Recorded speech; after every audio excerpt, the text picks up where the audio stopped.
अस्सलाम वालेकुम। आवाज़ आ रही मेरी आप लोगों को?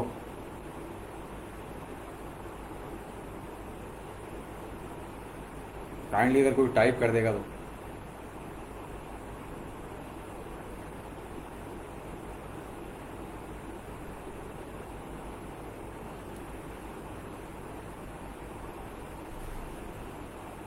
मैं ज़रा वेट कर रहा हूँ कि कुछ लोग और आ जाएं, फिर उसके बाद हम डिस्कशन शुरू करते हैं। जी शबीर, ये रिकॉर्ड होगा ऑब्वियसली, और ये ग्रुप के ऊपर तो अवेलेबल होगा ही।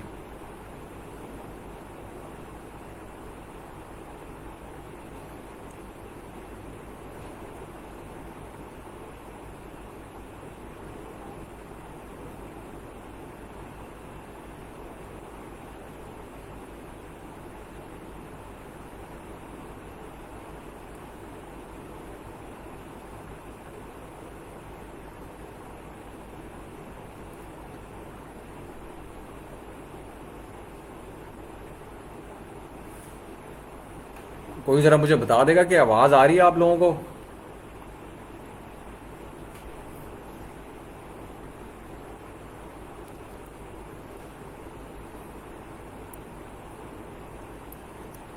Thank you.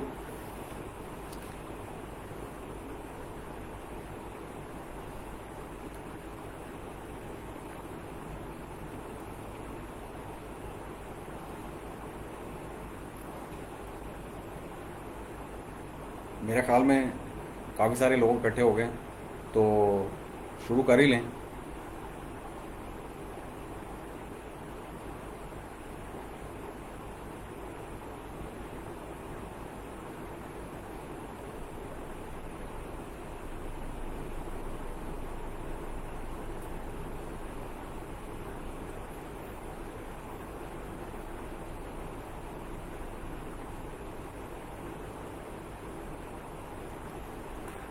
अच्छा जी, बेसिकली आज का सेशन आप लोगों के साथ बड़ा वेटेड सेशन था ये, कि लिस्टिंग ऑडिट कैसे किया जाता है। तो अब होता ही है कि जब हम किसी भी क्लाइंट के पास जाते हैं, स्क्रीन नज़र आ रही सबको?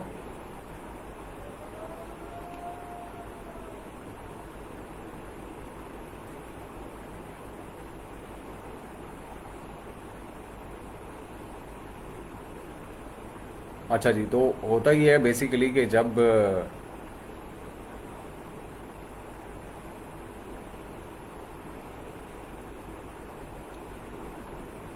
कोई भी क्लाइंट आपके पास आता है, तो वो बेसिकली ये जानना चाहता है कि आप उसको क्या दे सकते हैं when it comes to listing optimization, या इन टर्म्स ऑफ ट्रैफिक, या इस तरह की जो भी कोई सिनेरियो होता है। अब वो होता ही है कि आप, अगर आप ये जानना चाहते हैं कि ये क्लाइंट की रिक्वायरमेंट्स क्या होती हैं लिस्टिंग से रिलेटेड, तो आपको सबसे पहले मैं ये रिकमेंड करूँगा कि अपने, जो आपका बायर है या आपका जो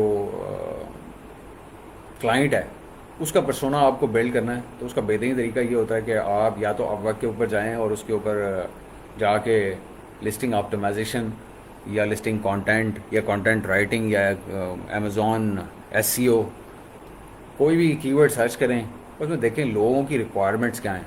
उससे आपको ना एक आपके अपने क्लाइंट का पर्सोना जो है ना एक पता चल जाता है बेसिकली, कि उसको वो what he is really after, उसकी एक्सपेक्टेशन क्या होती है जब वो एक कंटेंट लिखवाना चाह रहा होता है, या उसको प्रॉब्लम्स क्या आ रही होती हैं, और उसके चैलेंजेस किस किस्म के होते हैं, और वो किस किस्म की सर्विसेज को बेसिकली रिक्वायर कर रहा होता है।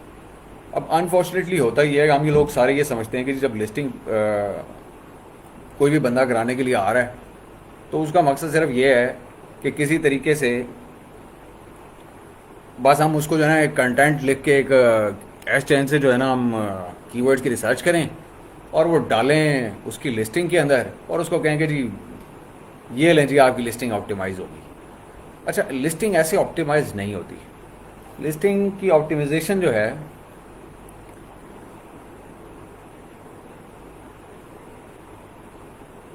वो बेसिकली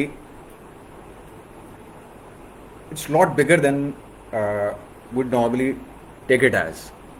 और जैसे एक मिसाल की बात है कि हम इसमें से किसी भी हम पेज के ऊपर चले जाते हैं और हम कोई भी एक यहाँ से डिज़ाइन सेलेक्ट कर लेते हैं और उसमें से कोई एक डिज़ाइन जो है ना, वैसे उससे मिलता जुलता जो डिज़ाइन है, जैसे कि हम इसको जेनेरिकली हम इसको ले लेते हैं और इस डिज़ाइन को हम देख लेते हैं और किसी जाके ना कोई फोर्थ फिफ्थ पेज से या सिक्स पेज से जाके कोई लिस्टिंग उठा लेते हैं जो उसे मैच करती हो किसी डिज़ाइन से, और वो क्योंकि ऑप्टिमाइज नहीं होगी या उसके हालात अच्छे नहीं होंगे तो वो कहीं पीछे बैक बेंचिंग पोजीशंस में होगी, और उसके कंटेंट को हम जाके देखते हैं। पहले हम ज़रा स्टडी करते हैं कि उन ऐसी लिस्टिंग्स के ऊपर हो क्या रहा होता है बेसिकली जब वो आते हैं हमारे पास, क्योंकि वो कहीं बैक बेंचर्स ही होते हैं, कहीं बैठे होते हैं। इस केस को ले लेते हैं, ये उससे मिलता जुलता प्रोडक्ट है, इस केस को ले लेते हैं। ज़रा कोई मुझे काइंडली बता दे कि आप लोगों को स्क्रीन नज़र आ रही है?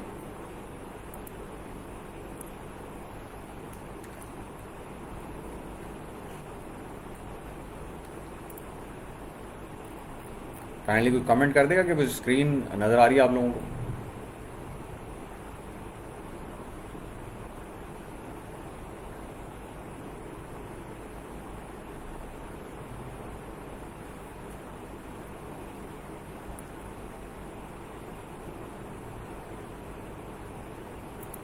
अच्छा जी, माइन, थैंक यू। अच्छा, अब होता क्या है कि वो एक क्लाइंट आपके पास आता है, आपको एक एसन देता है अपना, और वो कहता है कि मैंने ये मेरी लिस्टिंग है और मैंने इसको ऑप्टिमाइज़ कराना है, या मैं इसको रैंक कराना चाहता हूँ, या मैं इसको लॉन्च करना चाहता हूँ, या मैं इसकी ट्रैफिक बेहतर करना चाहता हूँ, कोई भी ऑब्जेक्टिव हो सकता है उसका। तो हम क्या करते हैं, सबसे पहले उसका एसन जाके सर्च करते हैं अमेज़ॉन के ऊपर और जाके देखते हैं कि जी what is the listing like. अब हम लिस्टिंग देखते हैं तो हम क्या करते हैं कि जी अच्छा उसको मोटा मोटा देखते हैं जी, इसका टाइटल क्या है, इसकी बुलेट्स कैसी हैं, इसके डिस्क्रिप्शन में क्या हो रहा है, किस किस्म की नरेशन इसने ली हुई है, पोजीशनिंग कैसे की हुई है इसने अपने प्रोडक्ट की। हम जाते हैं और देखते हैं कि वो किस कैटेगरी या सब कैटेगरी में है, फॉल कर रहा है। उस प्रोडक्ट ने उस क्लाइंट ने लिस्टिंग जो है वो प्रॉपर कैटेगरी में क्लासिफाई की हुई है या नहीं की हुई। और ये मोटी मोटी चीज़ें हम उसके बाद देखते हैं और उसके बाद हम कहते हैं कि कोई मसला ही नहीं है, हम आपको कर देंगे, ये तो नॉन इशू है। और हम आपको ऐसा बेहतरीन किस्म का जो है ना वो एक कंटेंट लिख के देंगे कि बस आप जैसे ही उसको ऑप्टिमाइज होगी वो लिस्टिंग, उसके बाद धड़ा आपके पास ऑर्डर ही ऑर्डर और दे मार 4.5 और मसला ही कोई नहीं। तो हम तो चैंपियन है इस सारी चीज़ के। और होता भी ऐसा ही है कि हम करते यही हैं कि जी हम जाते हैं, जो हमने कुछ पढ़ा होता है या कुछ हमें लोग बताते हैं या हम जो 2-4 लोगों के साथ में टाइम स्पेंड किया होता है, हम उसके लिहाज से लिस्टिंग को मोल्ड कर देते हैं, जो भी हमारी लर्निंग होती है। और वो क्या होती है, सारी ऑन पेज लोग नज़र आ रही होती है। अब जो एक क्वालिटी लिस्टिंग का ऑडिट है ना, वो बेसिकली आपको देखना ये होता है कि उसका पर्पस क्या है, उसका ऑब्जेक्टिव क्या है। मतलब एक ऑप्टिमाइजेशन जो आप कर रहे हैं या करने जा रहे हैं, उसके ऑफ द पेज उसका पर्पस क्या है। उसका पर्पस है अट्रैक्ट करना उस बायर पर्सोना को जो उस निच या उस पर्टिकुलर कैटेगरी से रिलेट करती है या उस लाइफस्टाइल से रिलेट करती है, और उसको आपने you have to fetch go and fetch that audience to that particular listing जो आपके क्लाइंट ने आपको दी होती है एज अ टास्क। अच्छा, उसको ट्रैफिक को लाने के कई तरीके हो सकते हैं उसके ऊपर। एक तो ये होता है कि आपका कंटेंट बड़ा शानदार हो ऑन पेज, जिसकी मैं बात कर रहा हूँ, जिसको हम लिस्टिंग बोलते हैं। एक ये होता है कि आप उसको ऐसी ऐसी साइट से या ऐसी ऐसी जगहों से ट्रैफिक दें जो कि पेज के ऊपर नज़र ना आ रही हो, जिसे हम ऑफ पेज ऑप्टिमाइजेशन बोलते हैं। और इसके अलावा भी फिर एक्सटर्नल ट्रैफिक भी होती है जो दूसरे प्लेटफॉर्म से आती है, जिसे अमेज़ॉन बहुत वैल्यू करता है। और एक चीज़ और भी होती है, उसे हम बोलते हैं अमेज़ॉन पीपीसी। अच्छा, अब अमेज़ॉन पीपीसी जो है वो इंडिजिनस ट्रैफिक है अमेज़ॉन की, जिसको आपने राउट करना होता है अपनी लिस्टिंग के ऊपर।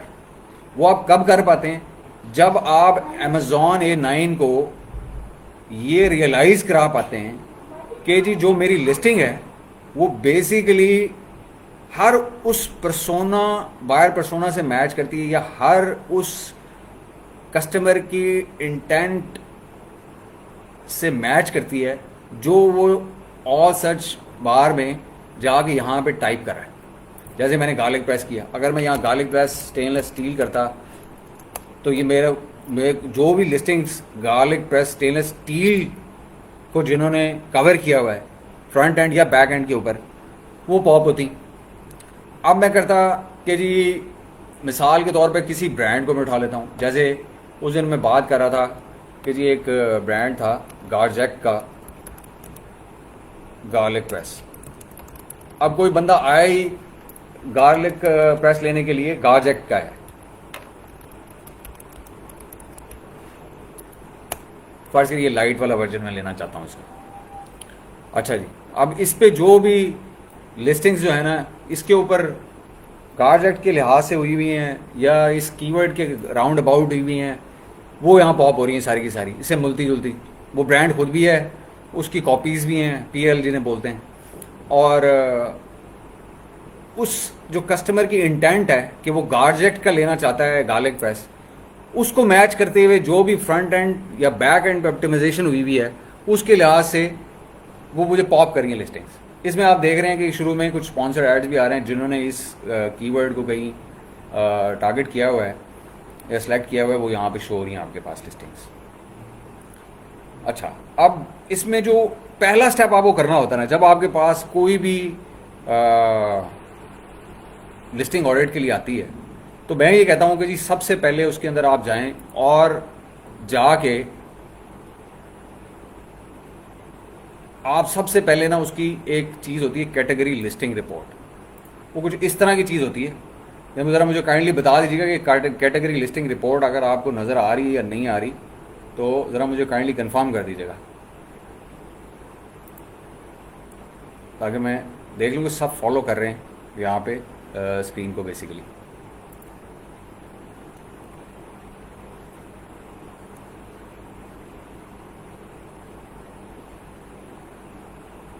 ब्रांड तो आपका उज़ैर, जो आपका अपना, अगर आपका अपना ब्रांड है, बिल्कुल आपके टाइटल में यूज़ हो रहा होता है, वो किसी और का नहीं यूज़ कर सकते आप, ना फ्रंट एंड पे ना बैक एंड पे। जी, ये मुझे ज़रा काइंडली बताइएगा कि अगर आप लोगों को जो कैटेगरी लिस्टिंग रिपोर्ट जो मैंने अभी स्क्रीन के ऊपर शो की थी, वो आ रही थी आपको नज़र?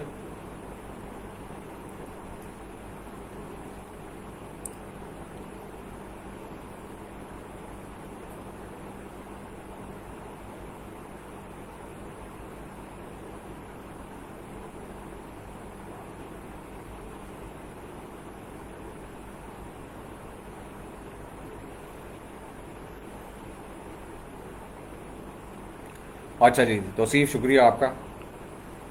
अच्छा, ये एक रिपोर्ट होती है, ये इन्वेंटरी रिपोर्ट्स में जाके आप जो है ना, ये एक्टिव नहीं होती। पहले मेरी एक वीडियो इसके ऊपर ग्रुप के ऊपर ऑलरेडी डली हुई है कि कैटेगरी लिस्टिंग रिपोर्ट को एक्टिव कैसे करना है।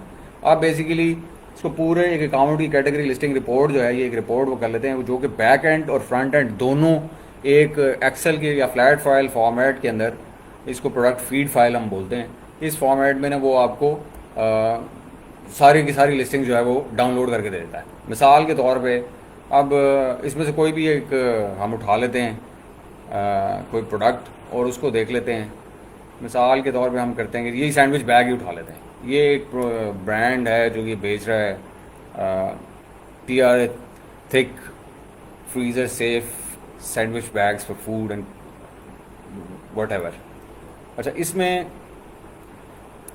इसमें अगर आप देखें ऊपर टाइटल्स आ रहे हैं, तो इसमें आपको ना मुख्तलिफ फील्ड्स जो पॉपुलेट हुई हुई हैं वो सारी आपको नज़र आ रही होती है। बेसिकली जो फील्ड्स आपकी फ्रंट एंड या बैक एंड के अंदर जो भी आपके क्लाइंट ने लिस्टिंग बनाते हुए, क्रिएट करते हुए जो फील्ड उसने एंटर की, देखिए प्रोडक्ट डिस्क्रिप्शन आ रही है, उसके बाद आपकी इसके अंदर टारगेट, अगर कोई उसने ऑडियंस की है तो वो भी आता है, टारगेट, जेंडर, ये वो। इसमें बुलेट्स भी आपकी आती हैं सारी की सारी, ये सारी बुलेट्स भी आपकी आ रही हैं।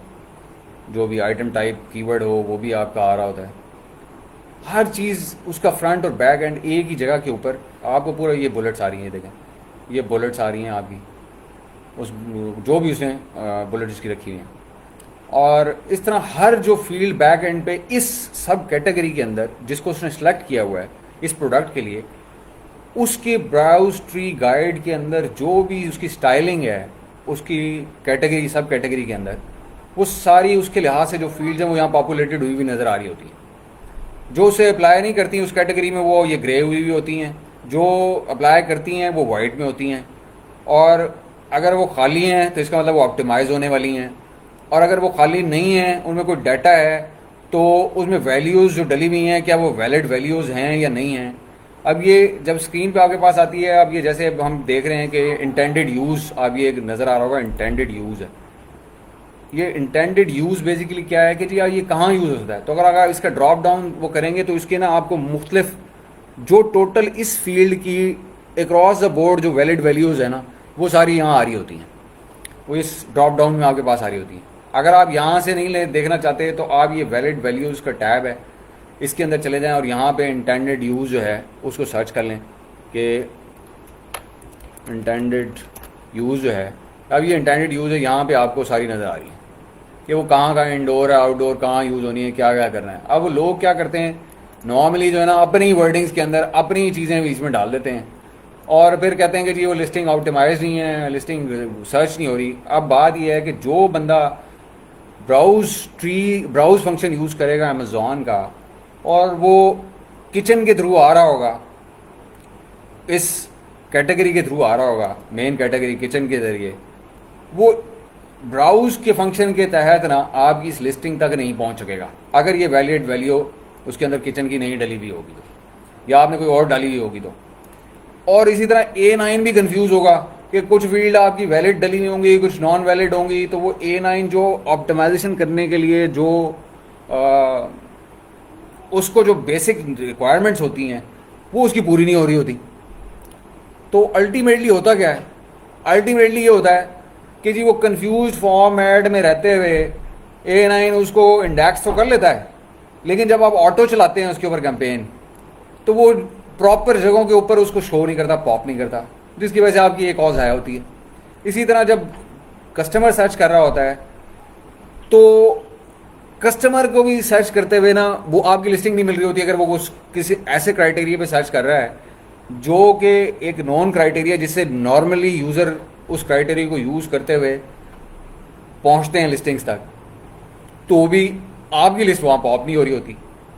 जैसे अब वो सब्जेक्ट मैटर को सामने रखते हुए अगर कोई बंदा देखना चाह रहा है और कर रहा है, आपने सब्जेक्ट मैटर में सारों में यूजेबल स्नैक बैग डाला हुआ है, हर चीज़ में आपने यूजेबल स्नैक बैग डाला हुआ है, तो अल्टीमेटली क्या होगा कि इस फील्ड में जो उसको डाटा चाहिए A9 को वो उसको मिल नहीं रहा, तो वो कहाँ मैच करेगा, वो कंफ्यूज ही रहेगा।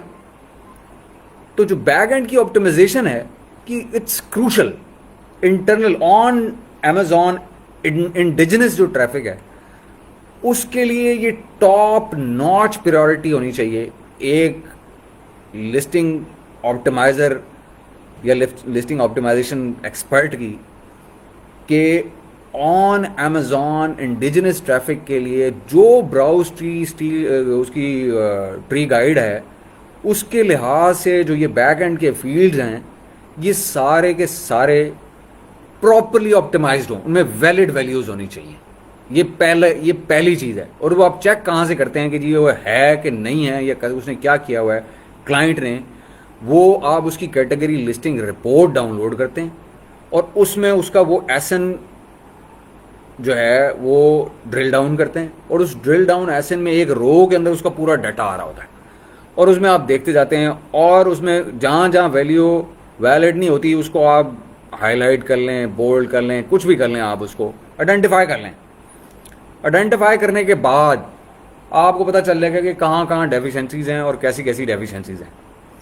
जब आप ये करने में कामयाब हो जाएंगे तो आपको बहुत अच्छे तरीके से आइडिया हो जाएगा कि मैंने बैक एंड पे क्या क्या काम करना है। बैक एंड की आइडेंटिफिकेशन आपकी हो जाएगी कि इसके बैक एंड के ऊपर मैंने क्या करना है जो कि मैंने A9 के लिहाज से ऑप्टिमाइज कर देना हर लिहाज से इसको।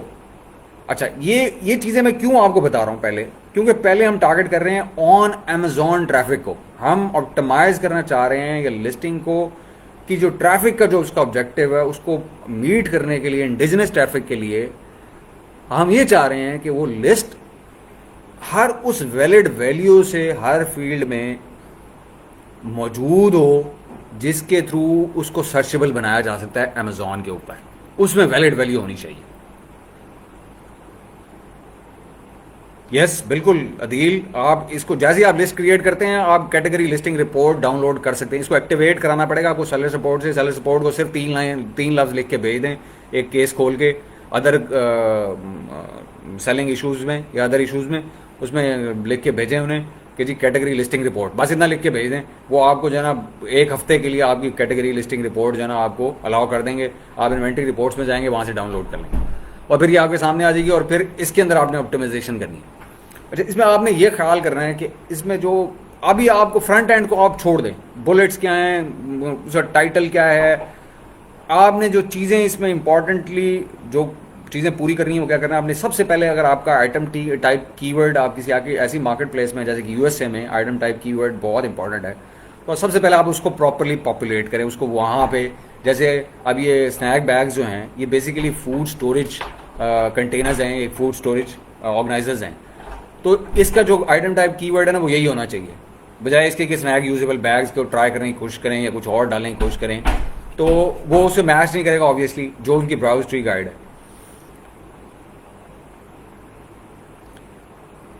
उज़ैर ये डिस्काउंटेड प्राइस हम बाद में डिस्कस करेंगे, अभी हम ज़रा लिस्टिंग की जो है ना ऑडिट की बात कर लें। ये जो प्राइसिंग स्ट्रैटेजीज है ना ये हम फिर किसी सेशन में डिस्कस कर लेंगे। अच्छा, अब आपके पास सबसे पहले आपका ऑब्जेक्टिव ये होना चाहिए कि आप वो फील्ड्स हाईलाइट करें जहाँ पे वैलिड वैल्यूज़ नहीं आ रही, और उनमें जो करेक्ट वैल्यूज़ हैं वो आपको याद रखने की ज़रूरत नहीं है। वो ये एक तो कैटेगरी लिस्टिंग रिपोर्ट के अंदर इस टैब के अंदर आ रही होती हैं वैलिड वैल्यूज़ उस फील्ड से रिलेटेड। और जब आप इसको अपलोड करने के लिए जाएंगे दोबारा इसकी करेक्शंस करने के लिए, तो जो फाइल आपने अपलोड करनी होती है वो उसे बोलते हैं ब्राउज ट्री स्टाइल गाइड। वो एक फ़ाइल होती है फ्लैट फाइल, वो भी मैं अभी आपके साथ शेयर करता हूँ। ये सारी वैल्यूज़ आप जो करेक्ट वैल्यूज़ हैं उसके अंदर पॉपुलेट करते हैं और फिर वो फाइल अपलोड करते हैं, उसे हम इन्वेंट्री फाइल बोलते हैं। वो इन्वेंट्री जो है फाइल जो है वो एक फ्लैट फाइल है, वो एक प्रोडक्ट फीड भी बोल कहते हैं उसको। वो हम अपलोड कर देते हैं तो आपकी पूरी लिस्टिंग जो है ना वो फ्रंट एंड बैक एंड सब एक ही टाइम पे अपग्रेड हो जाता है। कोई उसमें एरर होते हैं तो वो भी अमेज़ॉन का जो प्रोडक्ट फीड फंक्शन है वो खुद ही आपको आइडेंटिफाई करता है कि आपने यहाँ पे वैल्यू ठीक नहीं डाली या इतने इसमें प्रॉब्लम्स हैं, वो सब कुछ उसमें बताता है वो। तो उसमें इतना कोई वो रॉकेट साइंस नहीं है, वो हम किसी वक्त वो करेंगे। अभी आज हम बेसिकली पूरा कॉन्सेप्ट कवर करना चाहते हैं कि लिस्टिंग ऑडिट करते हुए आपने देखना क्या है बेसिकली, या उसका ऑब्जेक्टिव क्या है और हमने उसको पॉसिबल कैसे करना है उस ऑब्जेक्टिव को मीट करना। तो ये जो बैक एंड है ना आपका, जो लिस्टिंग ऑप्टिमाइजेशन में जो बैक एंड है ना, ये आपके फ्रंट एंड जो है ना वो कन्वर्जन करता है, ठीक है। लेकिन अब कन्वर्जन तो उस वक्त होगी ना जब आपके पास ट्रैफिक होगी। जब आप ट्रैफिक खींच के लेके आ सकेंगे अपने पेज के ऊपर तो कन्वर्जन तो वहां से शुरू होगी ना कहानी। अगर वो सर्चेबल ही नहीं है किसी एक क्राइटेरिया पे या किसी एक कीवर्ड के ऊपर, किसी सर्च टर्म की बेस के ऊपर या किसी साइज की बेस के ऊपर या डायमेंशंस की बेस के ऊपर या कलर की बेस के ऊपर, अगर वो सर्चेबल ही नहीं है तो उसमें कन्वर्जन का तो सवाल ही नहीं पैदा होता, वो रिजल्ट्स में पॉप ही नहीं कर रही। तो सबसे पहले आपका ऑब्जेक्टिव ये होना चाहिए इंडिजिनस ट्रैफिक को आपने ब्रिज कैसे करना है, अपनी लिस्टिंग उनके सामने विजिबल कैसे करनी है, डिस्कवरेबिलिटी के ऊपर आपने काम करना है बेसिकली बैक एंड के ऊपर। फ्रंट एंड हम बाद में बात करते हैं कि फ्रंट एंड वो कन्वर्जन है, फ्रंट एंड जो है ना वो कन्वर्जन है बेसिकली, वो ट्रैफिक नहीं है। तो सबसे पहला जो ऑब्जेक्टिव होता है ना जब क्लाइंट आपके पास आता है तो उसको जो तकलीफ होती है या उसको जो प्रॉब्लम होता है ना, वो कहता है कि मेरी सेल नहीं आ रही। तो भाई सेल क्यों नहीं आ रही? क्योंकि वो ट्रैफिक नहीं है उसके ऊपर। जब ट्रैफिक आएगी तो वो लोग बाउंस अनबाउंस करेंगे उसके ऊपर, वो एक अलग मौजू है। उसके कुछ और फैक्टर्स हैं, वो कन्वर्जन किन चीज़ों में डाइल्यूट डाउन करती है, कौन से फैक्टर्स उसको अफेक्ट करते हैं, वो हम बाद में बात करते हैं। पहले हम ये बात करना चाह रहे हैं कि हम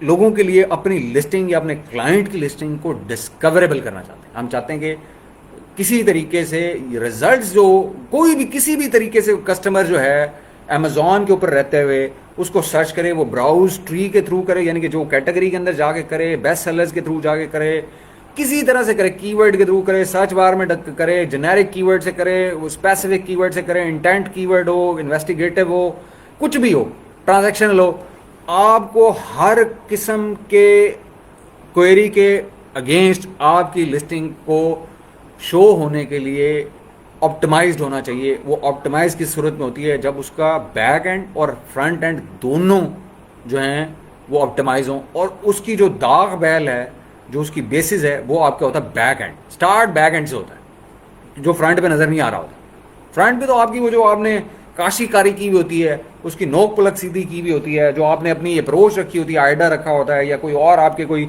बेनिफिट्स होता है, बेनिफिट्स होते हैं, या आप डिफ्रेंशिएशन कर रहे होते हैं अपने प्रोडक्ट की कंपेटिटर से, वो सारी चीज़ें, वो कहानी होती है बेसिकली। वो कुछ कहानी कितनी इफेक्टिव है कन्वर्जन के लिए या नहीं है, उससे बहुत पहले हमें ये ज़रूरत होती है कि वो लिस्ट कन्वर्ट होने के लिए क्या अवेलेबल है, क्या सर्चेबल है, क्या कोई उसको डिस्कवर कर पा रहा है, क्या A9 खुद उसको डिस्कवर कर पा रहा है। जब कोई कस्टमर इंटेंट से मैच करने की उसको ज़रूरत पड़ती है, तो क्या A9 के पास इतना मवाद, इतना मटेरियल, इतनी sufficient data points, knowledge, keywords, sizes, colours, relevancy का जो मटेरियल है वो उसके पास है कि वो पॉप करने के लिए आप वो कंसिडर करें आपकी लिस्ट को। जब वो ये करने के काबिल होता है तो ही वो पॉप करेगा ना। तो अगर वो ये करने के काबिल नहीं होगा और वो कंफ्यूज ही रखेंगे आप उसको, फ्रंट एंड तो बात की बात है, तो वो पॉप ही नहीं करेगा, रिजल्ट्स में ही नहीं, सर्फ में ही नहीं लेके। जब सर्फ में नहीं आएगा तो अल्टीमेटली क्या होगा कि आप कन्वर्जन तो भूल जाएं, आप रैंकिंग तो भूल जाएं, फिर आप वही गिव अवेज करते रहेंगे। वो जो एक रॉकेट साइंस बनी हुई है कि बस एक कीवर्ड तो पकड़ लो, वो फ्रंट एंड पे डाल दो कहीं, और बस दे मार 4.5, बस इसके ऊपर लोगों को फ्री में बांट दो। तो भाई ये तो मुझे तो तरीका समझ नहीं आता। मुझे तो तरीका वो समझ में आता है कि जो ऑर्गेनिक ट्रैफिक जो है उसको सस्टेनेबल वे में, एक लॉन्ग टर्म वे में बिल्ड करे इंडिजिनसली, खुद से। किसकी बेसिस के ऊपर?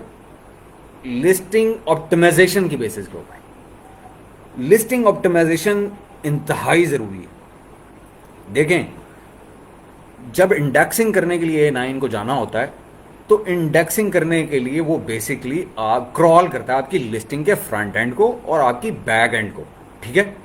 जब वो फ्रंट एंड को करता है, उसके अंदर आपने 4, 6, 10 कीवर्ड्स बड़े ताकतवर किस्म के, जिनकी high search traffic, high traffic volume के जो कीवर्ड्स हैं वो आपने लगा दिए, और आपने कहा ले जी ये तो बेहतरीन काम हो गया, ज़बरदस्त, अब तो मेरी लिस्ट तो ऐसी ज़बरदस्त है, बस अब तो मुझे पीछे तो कुछ देखने की ज़रूरत ही नहीं, अब ये इन्हीं के ऊपर मैंने गिव अवे करने हैं, लोग बस ये ढूंढेंगे और मैं कन्वर्जन मेरी होती रहेगी, मैं सर्च भी होता रहूँगा और सब कुछ होता रहूँगा।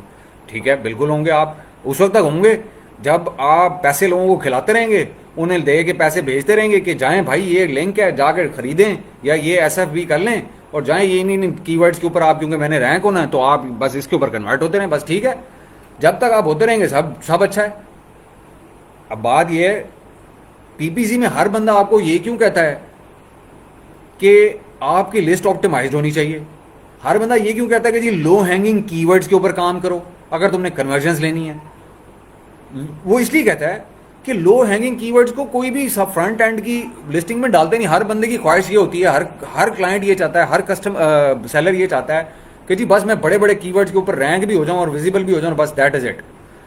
बात यह है कि उन बड़े बड़े कीवर्ड्स के ऊपर सर्च वॉल्यूम जिनका बड़ा होता है, उसके ऊपर डिस्कवरेबल रहने के बाद उसकी जो कॉस्ट आती है as compare to low hanging keywords के ऊपर विजिबल रहने के मुकाबले में, वो 10 टाइम्स, 50 टाइम्स, 100 टाइम्स ज़्यादा होती है। और लो हैंगिंग के ऊपर वो कॉस्ट बड़ी कम होती है। अच्छा, फिर जो लो हैंगिंग होते हैं, अब हर बंदा जो है, वो मेरी बेगम जाती हैं अमेज़ॉन के ऊपर, और वो उन्होंने फ़र्ज़ करें बच्चों के लिए उन्होंने ढूंढना है एक स्विमिंग पूल, मैं एक बात करता हूँ। अब स्विमिंग पूल तो उन्होंने देख लिया, अब उसके बाद उनको चाहिए कैसा स्विमिंग पूल? भाई राउंड चाहिए, स्क्वायर चाहिए, ओ अबव ग्राउंड चाहिए, डाउन ग्राउंड चाहिए, वो रेक्टेंगुलर फॉर्म में चाहिए, इन्फ्लेटेबल होना चाहिए नहीं होना चाहिए, मूवेबल होना चाहिए नहीं होना चाहिए। ये जो कीवर्ड्स हैं, ये जो क्वेश्चंस अराइज हो रहे हैं मेरे माइंड में, जो कस्टमर के माइंड में भी होते हैं, ये एड्रेस कहाँ से होते हैं? जब वो लिस्ट ऑप्टिमाइज होती है इन सारे कीवर्ड्स के साथ। अच्छा, अब आप स्विमिंग पूल तो आपने उसको मेन सर्च वॉल्यूम था, उसका मेन कीवर्ड था, आपने उसके ऊपर तो दे मार 4.5 उसको तो डाल दिया, मेन टाइटल में भी डाल दिया, बुलेट्स में भी भर दिया, स्टफ कर दिया, डिस्क्रिप्शन में भी कर दिया। अब जो बंदा ढूंढ रहा होगा कि मिसाल की बात है कि जी above ground inflatable round swimming pool, अब ये है ट्रांजैक्शनल कीवर्ड। वो औरत या मेरी बेगम वो ढूंढने के लिए आई हैं जो उनके माइंड में, जो उनकी इंटेंट है खरीदने की, वो लेने के लिए। वो आपने कहीं यूज ही नहीं की भी, ना फ्रंट एंड में ना बैक एंड में। तो क्या होगा?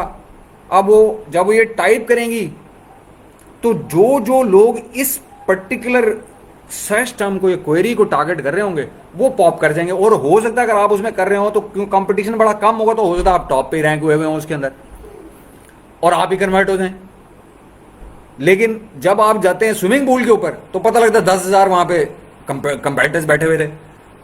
तो वो 10,000 में तो आपकी बारी तो आते आते भाई आपको तो टाइम लगेगा। अगर आपने टॉप रैंक होना है टॉप 5 में तो आपने पैसे लगाने पड़ेंगे। फिर आपको गिव अवेज करते रहें, जलते रहें, खुद भी जलें, खून जलाएं और पैसा भी जलाएं।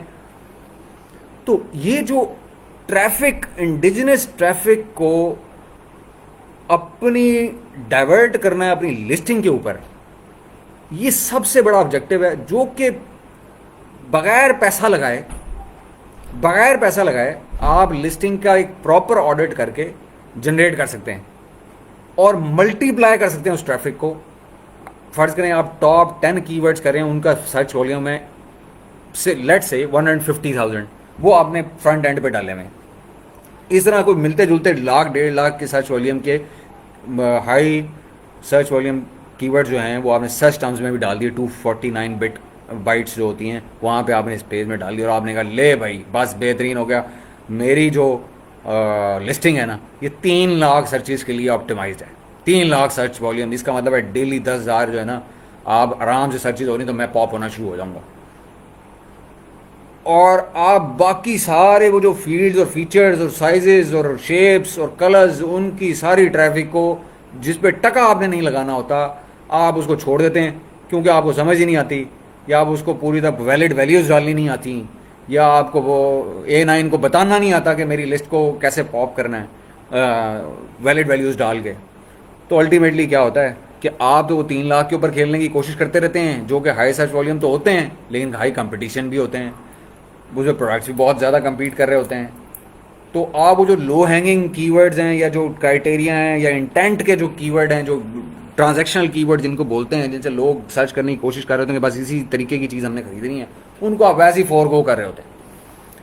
तो सबसे पहले आप करें ये list category listing report download, और उसमें सबसे पहले ये देखें कि उसके अंदर वैलिड वैल्यूज़ जो उस फील्ड से रिलेट करती हैं, एट्रीब्यूट हो किसी भी किस्म का, साइज़ का हो, सब्जेक्ट मैटर हो, आइटम टाइप कीवर्ड हो, कुछ भी हो, फ्रंट एंड बैक एंड दोनों, वो चीज़ें उसमें मौजूद हैं या नहीं है। सबसे पहले ये अगर मौजूद हैं तो क्या वो वैलिड वैल्यूज़ हैं?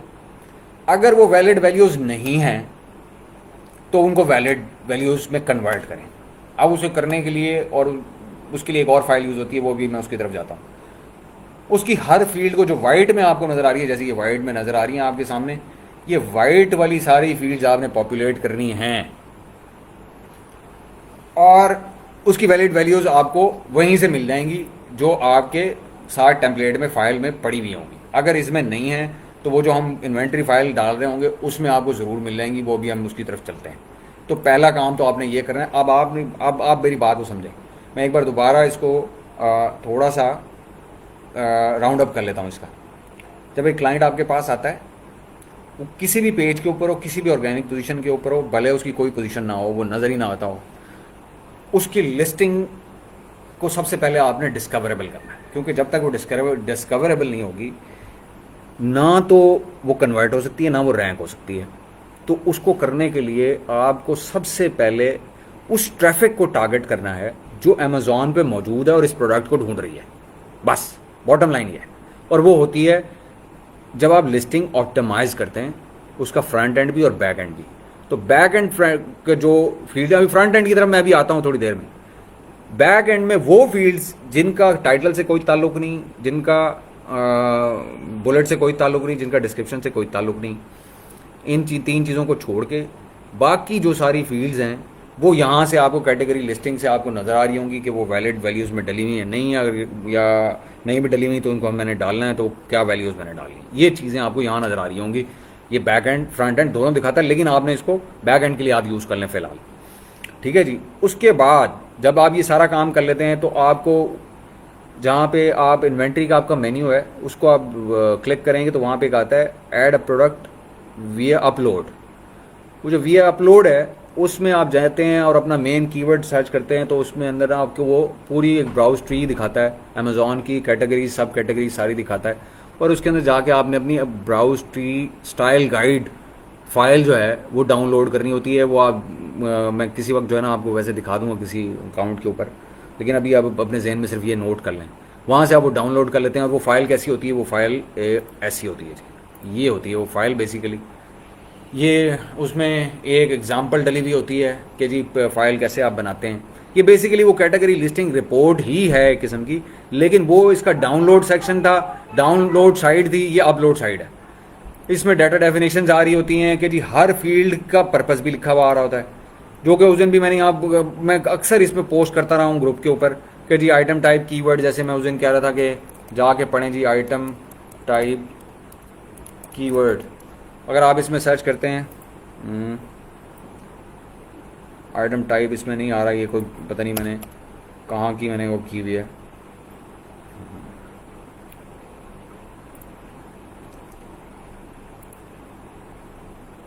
आइटम नेम, आइटम एसक्यू,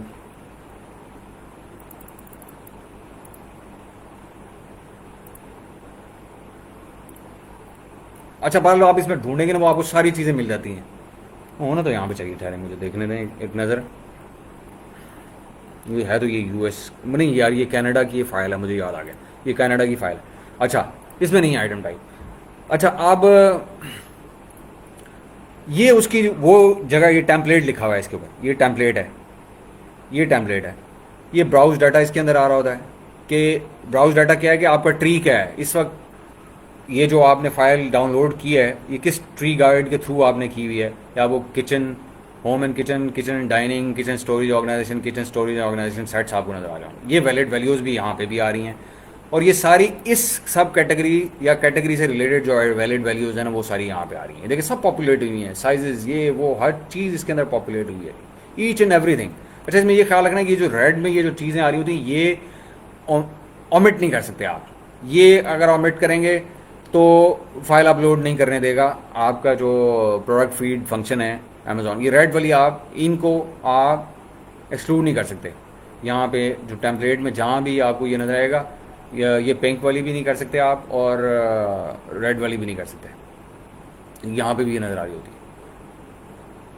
ठीक है, ये सारी पूरी आपको नज़र आ रही हैं जो जो फील्ड्स आपसे रिलेटेड। ये पूरा वही टेम्पलेट है जो आप लिस्टिंग गाइड से रिलेटेड वो कर रहे थे। ये ऑफर से रिलेटेड, क्योंकि आपकी प्राइस से रिलेटेड चीज़ें जिन्हें बोलते हैं ये वो हैं। अब प्राइस तो आप छोड़ नहीं ना सकते, तो इसलिए ये रेड में। तो खैर जी ये टेम्पलेट होगा, इसके अंदर आपने वैलिड है उसका आपने डालना है कि प्रोडक्ट की टाइप क्या है, उसका स्क्यू क्या है, ब्रांड नेम क्या है, आप जो भी कोई टाइटल रखना चाहते हैं, जो कुछ भी है वो फील्ड सारी जो ऊपर ऊपर टाइटल में आ रही हैं वो आपने सारी फील्ड इसके अंदर डाली। पेरेंट है, या आप पार्शल अपडेट कर रहे हैं, या आप अपडेट करें या डिलीट करना चाह रहे हैं लिस्टिंग, वो सब यहाँ से ये फंक्शन कैरी आउट है। हमेशा इसे पार्शल अपडेट रखें अगर आप अपडेट कर रहे हैं। ये बुलेट शुलेट चली हुई हैं, आप यहाँ बुलेट चाह रहे हैं, जितना आपने डाटा इसके अंदर डाल के अपडेट करना हो आप सिर्फ वो पार्शल भी कर सकते हैं। एक अगर फील्ड करनी है सिर्फ आपने ये सिर्फ पहली बुलेट करनी है तो सिर्फ पहली बुलेट भी की जा सकती है इसके अंदर। तो this is how it is done. ये इनको आपको कर लेंगे, ये इस पर किसी वक्त फिर एक प्रॉपर एक सेशन रख लेंगे जिसके ऊपर ये सारा वो होगा। फिर अभी क्योंकि फिलहाल हमारा मकसद ये है कि हम लिस्टिंग ऑडिट को देखें, तो लिस्टिंग ऑडिट से रिलेटेड चीज़ें रख लें हम इसके अंदर। तो ये फिर हम ये जो प्रोडक्ट फीड्स हैं ये हम फिर किसी एक सेशन में रख लेंगे, और फिर इसको हम थॉरली एक बार देख लेंगे कि ये कैसे होता है और इसको अपलोड कैसे किया जाता है। ठीक है जी, तो समझ आ रही हैं आपको चीज़ें? मैं क्योंकि मैसेज ये साथ नहीं पढ़ सका, can we find A9 algorithm thinking pattern for somewhere. Imran हमें इसकी ज़रूरत नहीं है, हमें थिंकिंग पैटर्न की ज़रूरत नहीं है, हमें बहुत अच्छे तरीके से पता है कि A9 कैसे काम करता है। वो उसके और बड़ी पोस्ट यहाँ मौजूद हैं, आप रेलिवेंसी वन ट्रू किंग के नाम से पोस्ट यहाँ पे एक सीरीज़ डली हुई है ग्रुप के ऊपर, उसको देखें। और नहीं सुरेंद्र, ऐसा कोई वो नहीं है कि आप कन्वर्जन रेट क्या है। वो कन्वर्जन रेट जब आप लिस्टिंग बनाते हैं, ऑटोमाइज करते हैं, तो आपको आपकी वो जो बिजनेस रिपोर्ट्स हैं उसके अंदर से पता चलता है। वो मैं उसकी तरफ भी आऊँगा अभी, मैं उसमें भी थोड़ा सा आपको बताने की कोशिश करूँगा कि कैसे कैसे इसको मॉनिटर किया जाता है, या उसका जो आप ऑप्टिमाइजेशन करते हैं उसका, या ऑडिट करने के बाद जो चीज़ें आप चेंजेस लेके आते हैं वो आप बिजनेस रिपोर्ट्स के अंदर अमेजोन में कैसे उसको ट्रैक कर सकते हैं। वो मैंने अभी एक रिसेंटली एक पोस्ट डाली है वैसे अमेजोन बिजनेस रिपोर्ट्स के नाम पे, लेकिन वो किसी ने उसको पढ़ने की रहमत नहीं की। वो मेरे ख्याल में 25-30 लोगों ने पढ़ी है और उसके बाद वो भागे। हालांकि वो इतनी इंपॉर्टेंट एक वो है पोस्ट है कि अगर आप उसको ट्रू वैल्यू अगर उसकी देखें ना, तो जब आपको समझ आ जाएगी कि ये पढ़ेंगे उसको और उसको अप्लाई करेंगे और उसमें रिजल्ट आप देख सकेंगे कि क्या आप एक इमेज चेंज करते हैं तो क्या होता है, और बुलेट चेंज करते हैं तो क्या होता है, आप बेनिफिट्स ऑफ बेनिफिट्स चेंज करते हैं तो क्या होता है। तो ये सारी चीज़ें वो वहाँ सब नज़र आती हैं, वो बिजनेस रिपोर्ट्स में नज़र आती हैं। जब आप एक बुलेट चेंज करते हैं उसका क्या इफेक्ट आ रहा है। तो मानूर ये अवेलेबल होगा यहाँ पे सेशन, आप बाद में किसी वक्त देख लीजिएगा। दोबारा हम राउंड अप नहीं कर सकते इस वक्त, हम एंड में एक राउंड अप कर लेंगे। अच्छा, तो बेसिकली अब हम बात ये कर रहे हैं कि लिस्टिंग ऑप्टिमाइज करने के लिए या ऑडिट करने के लिए हम चीज़ें क्या देखते हैं। पहले तो हम ये देखते हैं कि उसकी ट्रैफिक हमने जो जनरेट करनी है इंडिजिनस, अभी हमने वो डिस्कस किया है कि वो कैसे पॉसिबल होता है। वो होता है जब आप फ्रंट एंड और बैक एंड दोनों को ऑप्टिमाइज करते हैं। अब वो H10 में कैसे उसकी रेलिवेंट कीवर्ड निकालने हैं, या कि ये बताने की चीज़ें मेरे ख्याल में नहीं है, ये सबको पता है। अगर नहीं पता होंगी तो यहाँ क्वेश्चन करते रहिए, ग्रुप के ऊपर मैं भी हूँ, बहुत सारे सीनियर लोग हैं, वो जवाब देते रहेंगे। जी बिल्कुल, एंड में अफजाल हम करेंगे इसका राउंड अप भी। अच्छा, अब हम बात करते हैं कि जी ये तो हमने कर लिया, डिस्कवरेबल कर ली हमने लिस्टिंग ऑडिट में ये एलिमेंट तो हमने बीच में ले लिया कि बैक एंड के हमने वैलिड वैल्यूज़ वगैरह डाल के उसको हर लिहाज से ऑप्टिमाइज इस सेंस में कर लिया कि कस्टमर की जो सर्च इंटेंट है उससे मैच करा लिया जाए। अब उसके बाद ये हो गई सारी ऑफ पेज चीज़ों के हवाले से मैं बात कर रहा हूँ, वो तो हमने कर लिया और उसका इफेक्ट भी हमने देख लिया रफली कि किस तरह से होता है बैक एंड के अंदर। जब आप चीज़ें डाल देते हैं तो पीपीसी पे उसका क्या इफेक्ट होता है और क्यों होता है, लो हैंगिंग कीवर्ड्स का क्या इफेक्ट आ सकता है, पॉसिबिलिटीज़ क्या है उसकी। अब हम बात करते हैं, सिर्फ ये लिस्टिंग का ऑडिट नहीं है, ये सिर्फ एक चीज़ है। आपने ऑन अमेजॉन ट्रैफिक और A9 के रेलेवेंसी को प्रूव करने के लिए आपने सिर्फ अपनी लिस्ट को इन ऑर्डर किया है। ये अभी आपने एक स्टेप किया है। अब आपने अगला स्टेप क्या करना है? अगला स्टेप आपने ये करना है कि जी अब आपने ये देखना है, ये तो आपने सर्चेबल तो उसको कर लिया इंडिजिनस ट्रैफिक के लिए, ये तो आपने काम कर लिया। अब अगला स्टेप आपने क्या करना है? अब आपने काम करना है कि जी ये बाहर से कहीं से अगर सर्च करने की नौबत आ जाए, या लोग करने पहुंचना चाहें, या मैं कहीं से बाहर से ट्रैफिक थ्रो करना चाहूँ अपनी लिस्टिंग के ऊपर, तो वो कैसे कैसे पॉसिबल है, वो एवेन्यूज़ क्या हैं कि मुझे ये भी पता लग जाए कि मैं या मेरे कंपेटिटर्स जो हैं वो कहाँ कहाँ से ट्रैफिक जनरेट कर सकते हैं इसकी। तो आपको ना निच का एनालिसिस करना पड़ेगा। उस दिन मैंने एक पोस्ट डाली थी, वो मैंने पोस्ट में से कुछ चीज़ें एक्सट्रैक्ट करके यहाँ पे रखी हुई हैं जो मैं डिस्कस करना चाहता हूँ बेसिकली। कि अब वो लोग सोच रहे होंगे कि जी लिस्टिंग ऑडिट्स में इनका क्या काम है, ये जो प्रोडक्ट एवेल्यूएशन है इसके जो सेगमेंट्स कुछ निकाल के रखे हुए बुलेट्स, इसका क्या ताल्लुक है उसके साथ। अब देखिए, जब आप लिस्टिंग को ऑडिट कर रहे होते हैं तो आप बेसिकली क्लाइंट ने मांगा तो आपको सिर्फ लिस्टिंग ऑप्टिमाइजेशन मांगी होती है, जो आप उसका फ्रंट एंड और बैक एंड अगर उसको ऑप्टिमाइज करते हैं कीवर्ड्स के साथ और वैलिड वैल्यूज के साथ, तो उसका काम पूरा हो गया। लेकिन you have to go an extra mile and you have to tell him that you are lot मोर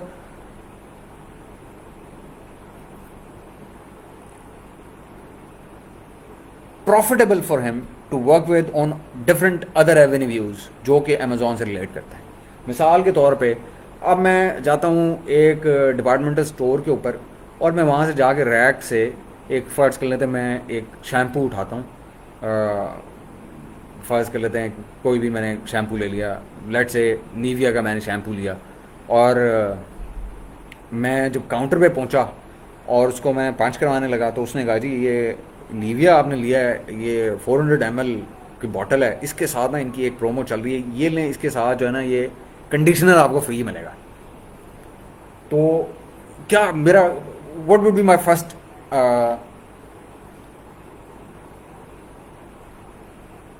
मेरा फर्स्ट फीलिंग क्या होगी मेरी उस टाइम, या मेरा उसका रिएक्शन क्या होगा? आई वुड बी वाउड कि वाओ यार ये तो मज़ेदार हो गया काम, मैंने तो एक चीज़ ली थी और ये दूसरी मुझे फ्री में मिल गई है।